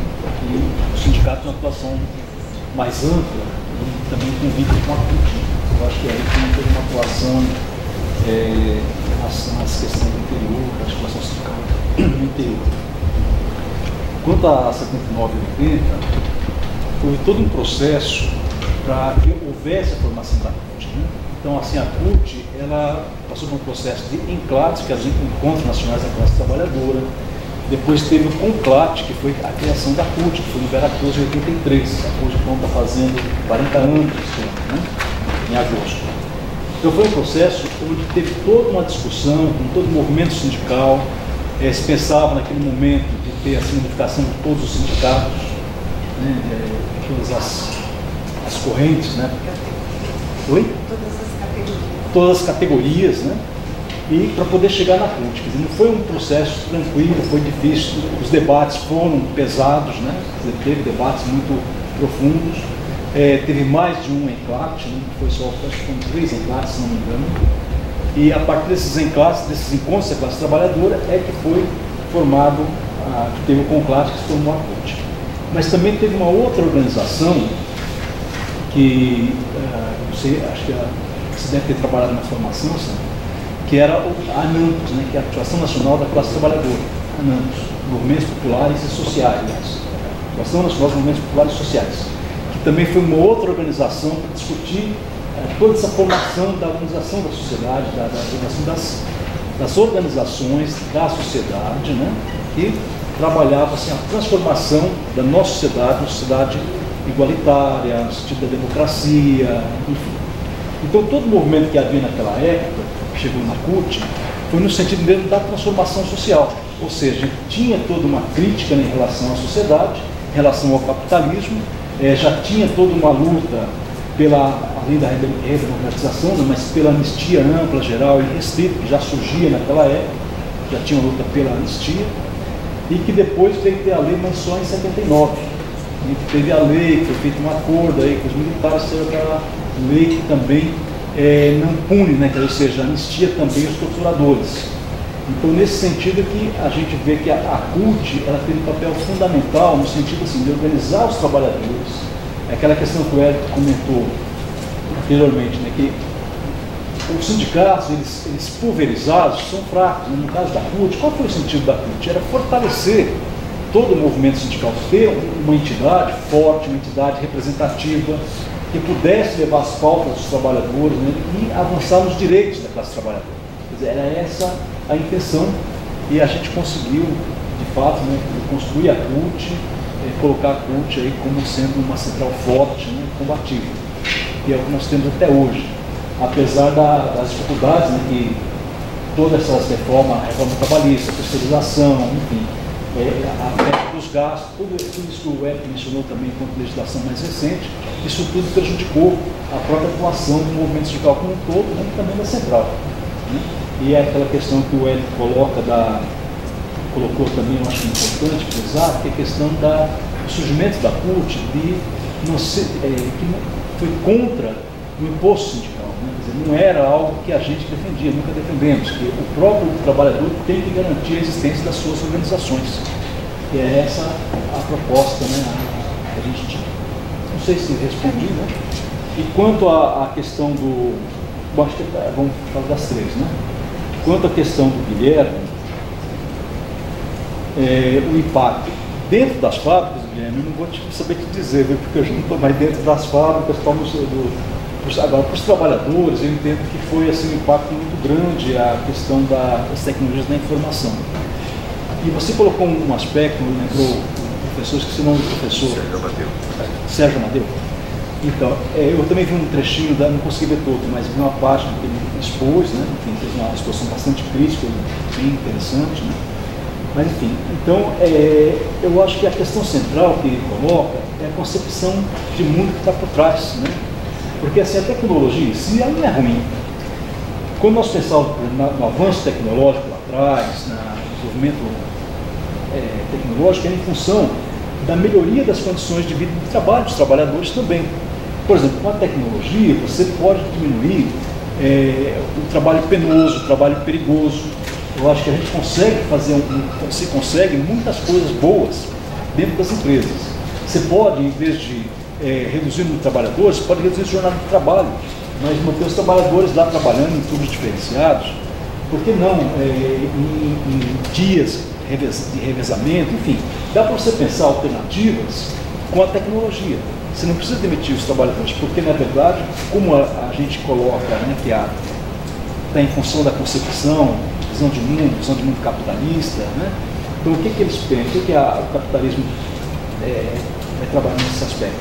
Tudo para eles é mercadoria. Então eles vão trabalhar no sentido assim, olha, para mim o importante é o lucro. A gente fala hoje, por exemplo, na questão da reforma tributária e tudo mais. Mas na verdade é o seguinte, olha, o empresário, ele fala também, não teve muita discussão aí nas mídias, está criticando os impostos, criticando a tributação. Só que quem é que paga os impostos? Todos os impostos, gente, está embutido nos preços das coisas que a gente compra. Então quem é que está pagando os impostos? Né? Então não é o empresário que está pagando, né? Ele está reclamando porque ele pode ter digamos, alguma redução do lucro dele. Porque na verdade o lucro do patrão que a gente gostaria de saber qual que é a taxa de lucro, isso a gente não sabe. Não sei se o Edson tem agora, com essa nova relação com empresariados, assim, conseguiu chegar nesse ponto. Não, quero saber, vamos discutir aqui a margem de lucro, né? Porque nós precisamos chegar no ponto de discutir a margem de lucro, sim. Como é que pode ser um lucro absurdo, né? Enquanto o trabalho, a remuneração do trabalho é tão pequena, né? Enquanto você reduz o número de trabalhadores, aumenta seu lucro, né? E os trabalhadores ficam passando fome, né? Aumentando o número de moradores, né, em situação de rua. E como é que é isso, né? Gente, eu trabalhei na CUT até 2017, e quando eu ia pegar o trem de Santo André e até o Brás, gente, é terrível o que a gente fazia, a quantidade de moradores em situação de rua. E lá no Brás, assim, o pessoal ocupava os espaços dos viadutos embaixo, né, pegou moradia. É moradia. Então, assim, é uma situação bastante complicada. E como é que fica, né, a questão no caso do impacto que você estava falando, da tecnologia, né, nos trabalhadores? Na verdade, o impacto foi muito ruim, no caso da tecnologia, de uma forma ampla, né? Agora, dos aplicativos, das redes sociais, isso pode facilitar a comunicação. Mas, por outro lado, a gente perde na relação presencial interpessoal. Eu acho que isso tem uma perda muito grande. Enfim, eu acho que, não sei se eu respondi. Tá ótimo, muito obrigado, Lulinha. Só fazer uma menção rápida, você fez uma referência à Vera Cruz, onde a CUT nasceu. E a Vera Cruz foi um importante estúdio cinematográfico, né? Importantes obras do cinema brasileiro foram produzidas aqui na região do ABC, aqui na Vera Cruz. Acho que esse é um outro lugar de memória muito importante que a gente não pode perder. Vai. Bem, primeiro, professor, bolsonarismo nas fábricas. Bem, a fábrica é um retrato da sociedade. A gente pode até ter uma ação maior pela presença, pelo diálogo diário, pela conscientização. Né? Imagina, a gente tem um jornal diário que chega nas fábricas, o jornalzinho está lá. Então, claramente que você consegue minimizar o dano, mas o dano existe. Em 2018, por um lado, nós trouxemos o Haddad, foi a eleição que elegeu o Bolsonaro. Né? Trouxemos o Haddad na Volks, na Mercedes, na Ford, foi muito bem recebido, mas também quando o Bolsonaro venceu a eleição, em muita fábrica teve muito buzinaço. Em 2022, nós iniciamos a campanha com Lula na Vox, né? Deu uma foto muito bonita, os trabalhadores de fato desceu, até abandonaram o posto para ir lá para o pátio para fazer parte daquele lançamento. Mas você percebe com mais timidez, com mais vergonha, mas em 2022 você percebia, né? Quem tinha um pensamento do bolsonarismo. O bolsonarismo é uma coisa que a gente vai ter que estudar muito, tá? Aí as universidades vão poder fazer um curso. Porque a questão do bolsonarismo ou da extrema-direita, né, se a gente quiser limar o nome e colocar o nome correto, ele passa por uma mudança, inclusive, cultural no mundo. Nós nunca tivemos uma extrema-direita popular de massa. Em nenhum lugar do mundo nós tivemos isso. As ruas sempre foram ocupadas pela pauta progressista. Então, quando você tem essa inversão, e não só no Brasil, né, você percebe isso em todos os lugares, e a ascensão de líderes de extrema-direita, você também percebe que ele reverbera uma posição da sociedade, que muitas vezes, aqui eu vou falar do Brasil, né, muitas vezes as pessoas tinham, mas a gente não se dava conta porque ela não externava. Então, preconceito, um ódio de classe, uma certa soberba. Muitas vezes a gente convivia com familiares que tinham essa predisposição, mas a gente não percebia por conta lá do corretamente, né, a convivência correta, o politicamente correto. O Bolsonaro, ele soltou essas pessoas, né, deu o direito das pessoas falarem o que quiser. Mas, assim, não só saiu do politicamente correto, como transgrediu todas as construções sociais que a gente levou centenas de anos para construir. Então, isso a gente não corrige numa eleição. E se a gente não recupera numa eleição ou num simples fato, o Bolsonaro ficou inelegível, o Bolsonaro sumiu para a política. Mas o bolsonarismo, a extrema-direita, ela se faz muito presente. Nas fábricas, nos botecos, nas igrejas, nas universidades. Porque representa a voz daqueles que falavam, é o meu direito de me expressar, eu penso o que eu quero, e a minha liberdade. Só que a liberdade individual ela não fica acima do direito coletivo, né, da organização coletiva. Então, respondendo, nas fábricas existe em menor grau aqui, por conta, né, do trabalho, da conscientização e tudo mais, mas imagina a Volkswagen, que eu trabalho na Volkswagen aqui no ABC, imagina a Volkswagen em Taubaté, uma região que o Bolsonaro teve lá 70% dos votos. Imagina o dirigente sindical de lá, o trabalho que ele tem. Que também tem um dirigente que vai, tem essa linha da representação dentro da comissão de fábrica. O sindicato é um sindicato muito forte. O presidente do sindicato de lá, o Claudio, estava aqui já me ligando, não sei, ele tem uma revolta de mim. Mas é uma realidade diferente, que é o problema dos interiores. Né? O interior de São Paulo é uma realidade que a gente compara aqui com a região metropolitana, com os resultados da capital, por exemplo, mas há um desafio que está posto para as organizações sindicais, para os movimentos sociais, como você organiza as pessoas nesses locais. E talvez mais do que isso, né? Como captar as demandas da população desses locais. Porque muitas vezes também a gente erra no discurso. A gente vem com o nosso discurso do ABC, aí vai lá para Taubaté, querendo quase que catequizar as pessoas de lá com a nossa realidade aqui.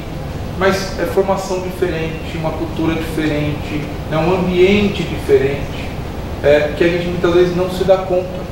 Em Taubaté, o representante de relações estabelecidas da Vox, ele é um deus. O padre liga para ele para não trabalhar no sábado, porque vai ter a festa da paróquia. Aqui no ABC ele imaginava um negócio desse. Eu estou falando isso, aconteceu ano passado. Tá? Ano passado. Então, inimaginável. Se a gente também não entender como funciona a sociedade, as micro-organizações sociais, a gente não vai conseguir fazer o debate do jeito que nós gostaríamos de fazer. Então, eu acredito que passa por, primeiro, uma questão de você entender a realidade que você vive. Segundo, por você ter respostas à sociedade. Nós tínhamos respostas à sociedade na década de 80, 90, anos 2000. O sindicato, as representações, os militantes estavam muito presentes na sociedade de bairro, no conselho de saúde da unidade de saúde, na associação de pais e mestres da escola. Você encontrava representantes, militantes da fábrica nesses ambientes. Esses ambientes perderam o seu protagonismo, as pessoas deixaram de participar. E aqui é sem querer fazer juízo de valor, mas você viu a ascensão de duas entidades. As igrejas, principalmente a neopentecostal, pegou uma parte do espaço que era uma organização das igrejas católicas, e o crime organizado. E é organizado mesmo. Então, esses surgiram no vácuo de entendimento dos outros movimentos. Então, como a gente recupera... Tem uma frase que o pessoal fala que me dá agonia, que é, precisa voltar para a base. Caceta, mas eu moro no mesmo lugar, não saímos de lá. Talvez é como a gente volta a escutar as bases, como a gente volta a dar resposta para as necessidades da sociedade de hoje. Isso acho que é um ponto importante. E a terceira coisa, que aí passa pela questão da CUT, é como a gente reorganiza as estruturas existentes, mas dialogando com as estruturas que vão surgir. E eu vou dar um exemplo aqui: os motoristas de aplicativo, os trabalhadores em aplicativo de forma geral. Não adianta a gente querer pegar uma estrutura nossa que vem lá da década, vem lá na verdade do Getúlio Vargas, né, a organização dos sindicatos, modernizou, mudou, não sei o quê, mas ainda é uma estrutura muito burocrática. Como a gente fala, não, vocês têm que se organizar do nosso jeito. Na verdade a gente vai ter que olhar para eles e falar, não, qual vai ser a organização que vocês vão criar para a gente também se espelhar. Porque a gente vai ter que dar as respostas que talvez o nosso modelo sindical, ou o nosso modelo organizacional não dá, ou não dá conta.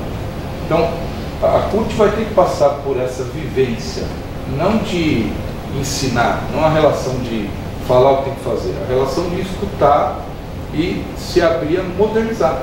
Modernizar não no sentido tecnológico, modernizar no sentido das relações. E a CUT tem feito alguns movimentos importantes para isso. A própria organização interna da CUT tem favorecido, né? Criou os macro setores. Então, existia disputa entre os ramos dentro da CUT. O ramo da indústria, o ramo do serviço, o ramo do setor público, o ramo da agricultura. Disputava. Então, para não disputar, então, faz o seguinte, organiza em macro setor.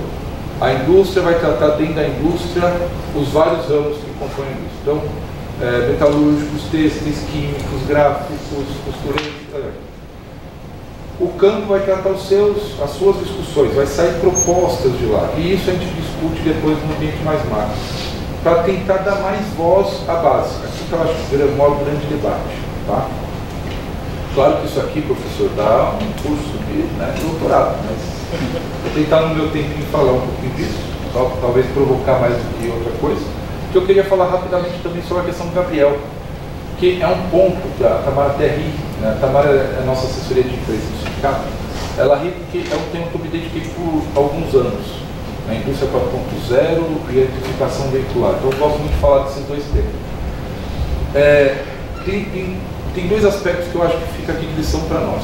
Um que eu costumo falar, a gente escreve muito pouco sobre a nossa história, o movimento sindical principalmente. A gente é muito bom na nossa transmitir a história oral, mas é muito ruim de escrever a história. E na disputa de quem escreve, claramente quem está produzindo a tecnologia, a gente pode escrever o que quiser, eles vão olhar aquilo que é o viés de quem está pagando aquele negócio. Mas de verdade a gente tem uma carência de escrever a nossa história.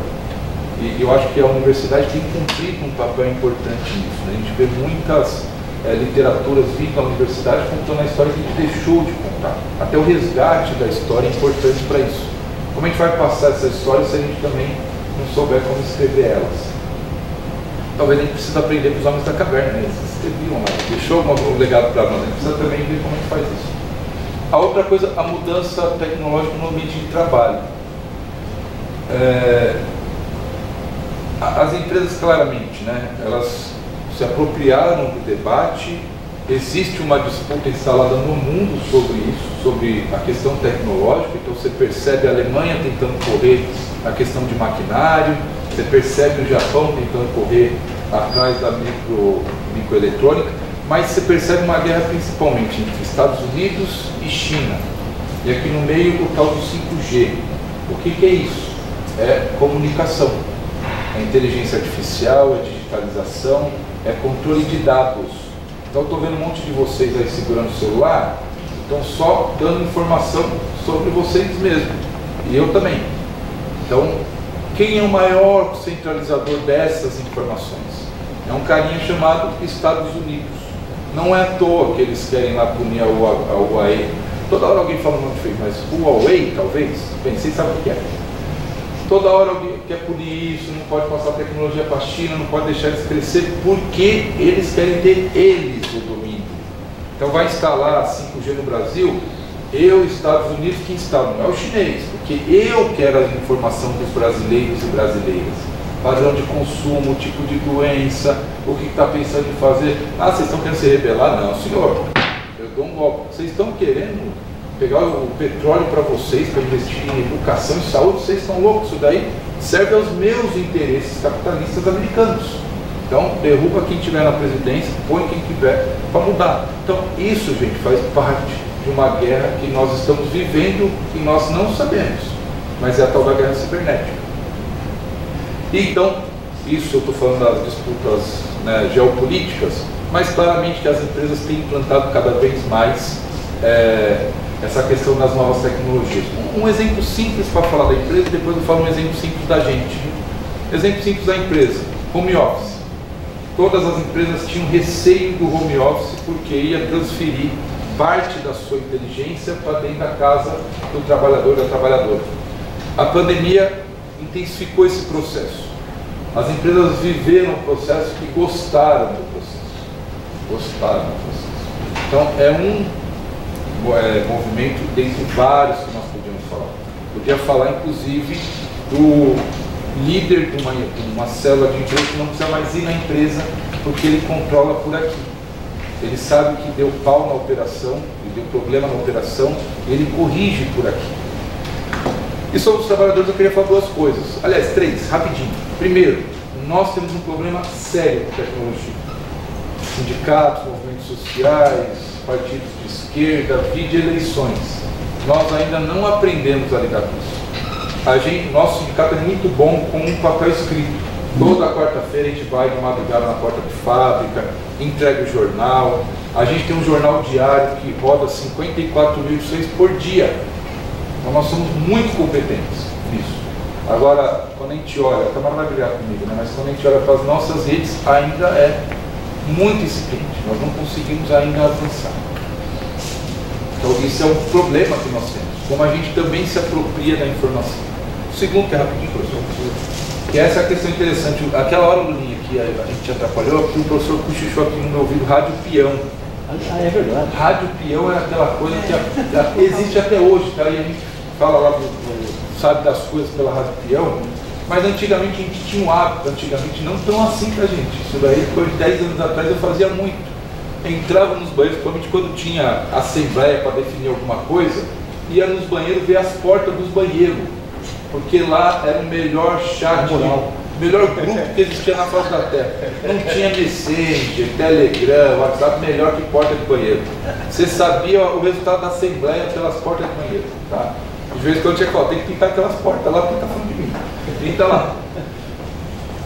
O Zap substituiu isso. As portas de banheiro estão limpinhas. Limpinha. Só que o Zap virou um problemaço. Ó, eu olho aqui pro meu, me dá desespero, porque tem exatamente 429 conversas. Eu não consigo responder 429 conversas no dia, e amanhã vai ter um pouco mais. Então, a gente não consegue também por aqui. E claramente, a gente valoriza essa questão do olho no olho. Né, o trabalhador faltou com dor no ombro, o representante normalmente vai lá e fala, deixa eu ver. Ele não é médico, não entende nada, mas ele põe a mão. E o trabalhador também se alivia com isso, porque tem uma reciprocidade. Aqui não tem reciprocidade. E a terceira coisa, é só uma história rápida que aconteceu na Volkswagen. A gente foi chamado pela gerência que estava tendo um problema de perda de produção de carro por conta de celular. Eu falei, mas o que é isso? Né? Vamos entender. Na linha tem os painéis onde ficam as baterias, né, os recarregadores de bateria para as máquinas que usa lá para apertar parafuso, essas coisas. Os trabalhadores estavam fazendo? Estava tirando as baterias e colocando os carregadores de celular. Só que aí quando ia trocar não tinha bateria, então começou a perder carro. Né? Não tinha, a máquina parava, não tinha outra bateria por conta disso. Foi chamar a representação, tínhamos que fazer diálogo. Aí nós resolvemos colocando régua nas linhas para recarregar os celulares. Essa é só para não perder a piada, professor. Foi ótimo, ótimo. Tá ótimo. Obrigado. Bom, nós já estamos com um tempo já bastante avançado, nosso teto é meio-dia, né, Diego? Então acho que a gente pode, se concordar, Gabriel, a gente pode começar a caminhar para o encerramento, né? Acho que não tem mais nenhuma questão. Foi uma excelente mesa, com certeza. Já combinei com o Gabriel, está sendo gravada, né? Então isso certamente é um material que vai ficar aí para o nosso futuro centro de memória do FABC, mais um, né? E vários outros, que eu espero, de vários outros encontros como este. Agradecer ao público presente, professor Diego novamente, todos os organizadores deste evento. E eu gostaria de terminar repassando a palavra para vocês, mas deixar uma breve provocação para que vocês dialoguem com os nossos alunos que são muito jovens. Você, Lulinha, quando você iniciou essa militância, provavelmente você tinha uns 20 anos, né? O Lula dirigiu aquelas greves, não tinha 30 anos, né? Então havia uma relação muito forte entre juventude e sindicalismo. E essa relação, aparentemente, pelo menos o que os estudos acadêmicos indicam, foi se afastando, foi se distanciando. Aí eu queria terminar, né, pedindo para vocês fazerem o encerramento e comentarem um pouco, conversar com os nossos jovens sobre essa relação juventude e sindicalismo, começando por você, Lulinha, e o Wellington em seguida. Pode ser? Então, ótimo. A gente fica até 2 horas aqui. Pior que o almoço. Bom, gente, uma boa provocação, né? Na verdade, minha militância, eu comecei com todos os 16 anos, viu? Foi um pouquinho antes. Enfim, mas eu acho que depende muito do contexto que a gente vive, contexto, momento histórico, político, né? Se você tem assim uma contextualização naquele momento que a gente vivia, que eu mencionei antes, período de ditadura, né, que você não tinha liberdade, então a busca por liberdade era muito forte. Então os jovens, e aí eu acho que a escola tem um peso muito grande. Eu lembro que na época eu estava terminando, naquela época tinha primário, tinha um ano de admissão, aí você ia para o ginásio, né? Depois você ia para o colégio, depois do colégio é que você ia prestar vestibular, tá? Ia para a faculdade. Mas assim, então a gente tinha assim acho que foi no ginásio ainda, a gente começou a ter influência dos professores. Eu, felizmente, tive a felicidade, né, de ter bons professores, professores de esquerda, né, que vinham de uma história já. Eu morava em Mauá, mas tinha alguns professores que eram professores, trabalhavam, né, nas escolas onde eu era aluno, e jovem, adolescente, né. Eles colocavam várias questões. Então a gente teve professor de música que falava uma série de questões que iam muito além da música, né? A importância da cultura, enfim, da arte, coisas que a gente começou a valorizar muito naquele período, né? Que não era muito comum isso nas escolas, né? Tinha um professor de português, que era muito bom também, mas colocava também as questões políticas, né? Da situação contemporânea que a gente vivia, né? E outros professores conseguiram influenciar para que houvesse a criação de um grupo de teatro, naquela época lá em Mauá, né, que foi o Teatro da Comunidade que a gente criou. Eu não participei do início, mas vim participar depois, né, já vim de uma geração posterior, né, mas digamos, alguns anos depois, 1, 2 anos depois, que já tinha sido criado o grupo, e foi daí que começa a minha participação. Então eu acho assim, naquele momento tinha uma efervescência política, cultural, né, muito grande. Vocês vejam que hoje eu fico comentando com a minha companheira, né, a Sandra, sobre a produção cultural que a gente vê hoje. De repente parece que, gente, não vejo mais nada tão criativo. Tem artistas muito bons hoje, a gente vê jovens, mais os jovens, né? Mas parece que um vácuo, né? Então a gente vê lá o Chico Buarque, Milton Nascimento, vê que mais a Maria Bethânia, enfim, a gente vê alguns cantores antigos, né? Isso são alguns, eu já deve ter esquecido vários, né? Mas vê alguns cantores antigos que são muito representativos daquela época, né? E que cantavam músicas. Oi? Gonzaguinha, né? Gonzaguinha, né? Que eu sempre cito o Gonzaguinha. Então, que mexiam com a juventude. E eram também jovens e mexiam com a juventude naquela época. Então, assim, tinha um contexto todo, né, que estava efervescente. Mesmo nas greves nossas, teve nós tivemos um show, né, do Chico Buarque, né, que ele fez uma música, inclusive, para a greve, né, que era, eu esqueci o nome da música agora, que ficava Dia, não sei, não sou péssimo cantor, porque vai ser pior. Mas, enfim, de qualquer forma, foi criada uma música pelo próprio Chico Buarque com as nossas greves. Nós tínhamos uma participação, nós fizemos um show que teve a Elis Regina, né? Então, gente, era uma coisa assim, muito forte. Então, assim, eu acho que para a juventude, para vocês hoje, eu penso que, para além dessa questão digital, que é super importante, né, que fez aí os apontamentos, que concordo com ele, enfim, mas eu acho assim, para além da questão digital, nós temos que pensar de forma concreta, né? Quer dizer, nós somos de carne e osso, nós precisamos nos alimentar, precisamos vestir, precisamos de uma série de coisas, né, que faz parte das necessidades humanas. E se nós ficarmos só no digital, parece que a gente vive num mundo virtual. A gente não tem interação com as pessoas. Então, por isso que eu penso assim, para a juventude de hoje, não sei, não falo em conceito porque eu acho que não acredito nisso, né? Mas assim, eu acho que é a reflexão crítica sempre, né? Sobre o que fazer, como fazer, o que se quer realmente da vida, né? Qual a concepção de mundo que eu estou vivendo, né? Que eu estou defendendo, que eu estou praticando. Então, como é que é isso, né?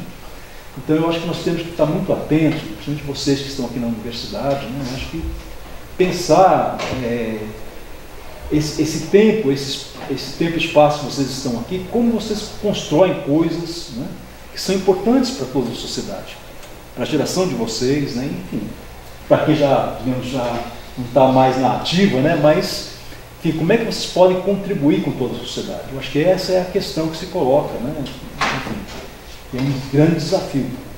É uma questão que é super importante, tão importante, que é o fato de a gente estar aqui hoje, que eu particularmente, né, foi a questão da memória. Eu acho que a questão de escrever a história, né, e não gosto de citar muitos autores não, porque a gente sempre acha que acaba esquecendo alguém, enfim, mas o Paulo Freire, na Pedagogia do Oprimido, ele vai falar o seguinte, que o processo de conscientização é um processo de hominização, quando você consegue tomar consciência de si mesmo e escrever sua própria história. Então, quando ele vai ensinar as pessoas no Nordeste lá a se alfabetizarem, ele desenvolve a metodologia, a teoria dele, teoria na prática, né? Ele vai trabalhar a partir da construção do mundo, né? Então, assim, você vai falar a sua história, quando você escreve a sua história, você está se conscientizando, você está se formando, você está se hominizando, você está tomando para si o seu caminho, né, o seu destino. Então, com essa questão aí do Paulo Freire, eu quero agradecer a minha participação aqui, agradecer vocês pela paciência de nos ouvirem, e, enfim, espero ter contribuído aí também para a reflexão de vocês. Ótimo, Lula.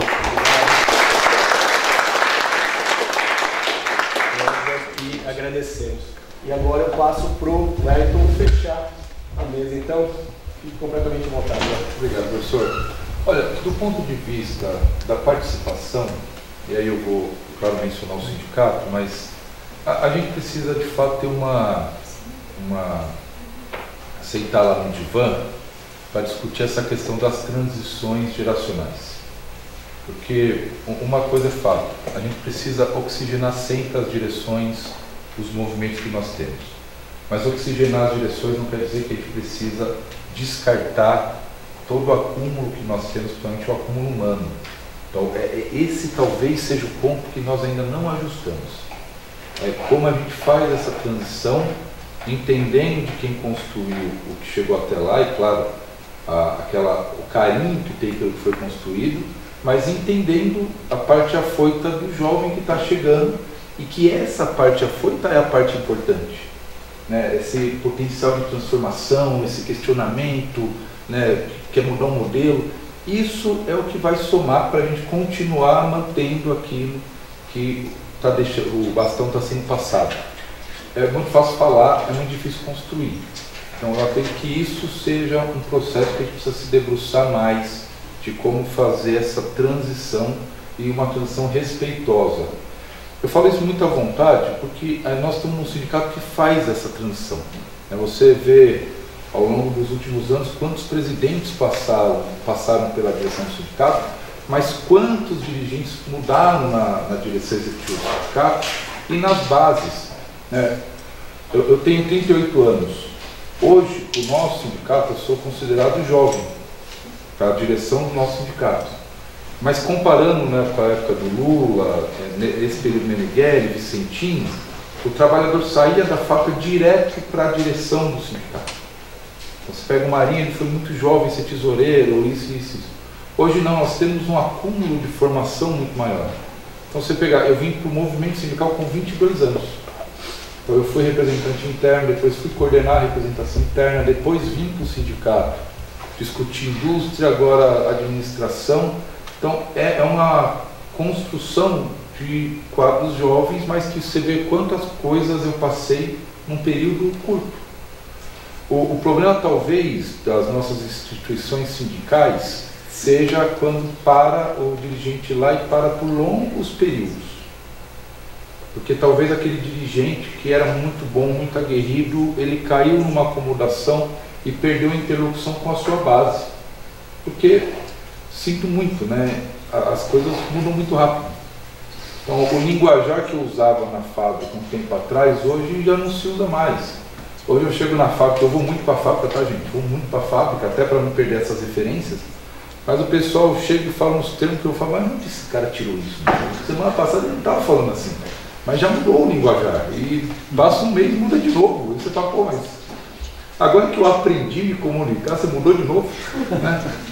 Então, essa coisa faz parte também das direções. A gente precisa ter claro isso, Então, a transição talvez seja o grande ponto aqui para se pensar, para se olhar, para valorizar todo o construído, mas sem perder que a gente precisa continuar construindo. Precisa abrir oportunidades para os jovens, para as mulheres, para os negros e por aí vai. Porque tem mulheres a fim de participar. Mas será que quem está nas instituições, quem está lá nas posições de comando, está abrindo espaço? Tem jovens querendo participar. Mas será que nós estamos dando a oportunidade? Estamos sendo convidativos? Ou a gente convida só para assistir a gente falar? Então, isso, como a gente horizontaliza essas discussões, acho que é um tema importante para a gente se debruçar. No mais, eu só tenho a agradecer a paciência de vocês ficarem até aqui, agradecer pelo convite. Um dirigente sindical falar é sempre bom, Então, vocês me deixaram falar bastante, eu só queria agradecer a vocês pelos ouvidos, pela paciência, e espero que o professor Gabriel tenha contribuído com o debate, viu?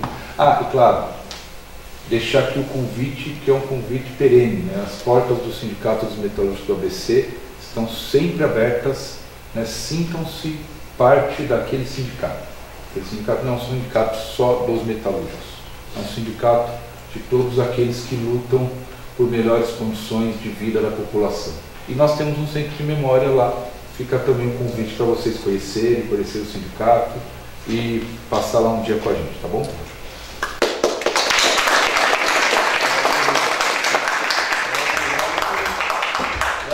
Linha, nós é que agradecemos. Novamente agradeço também ao público presente, estudantes, técnicos administrativos, professores e aos organizadores e organizadoras do evento. Muito obrigado a todos e é isso.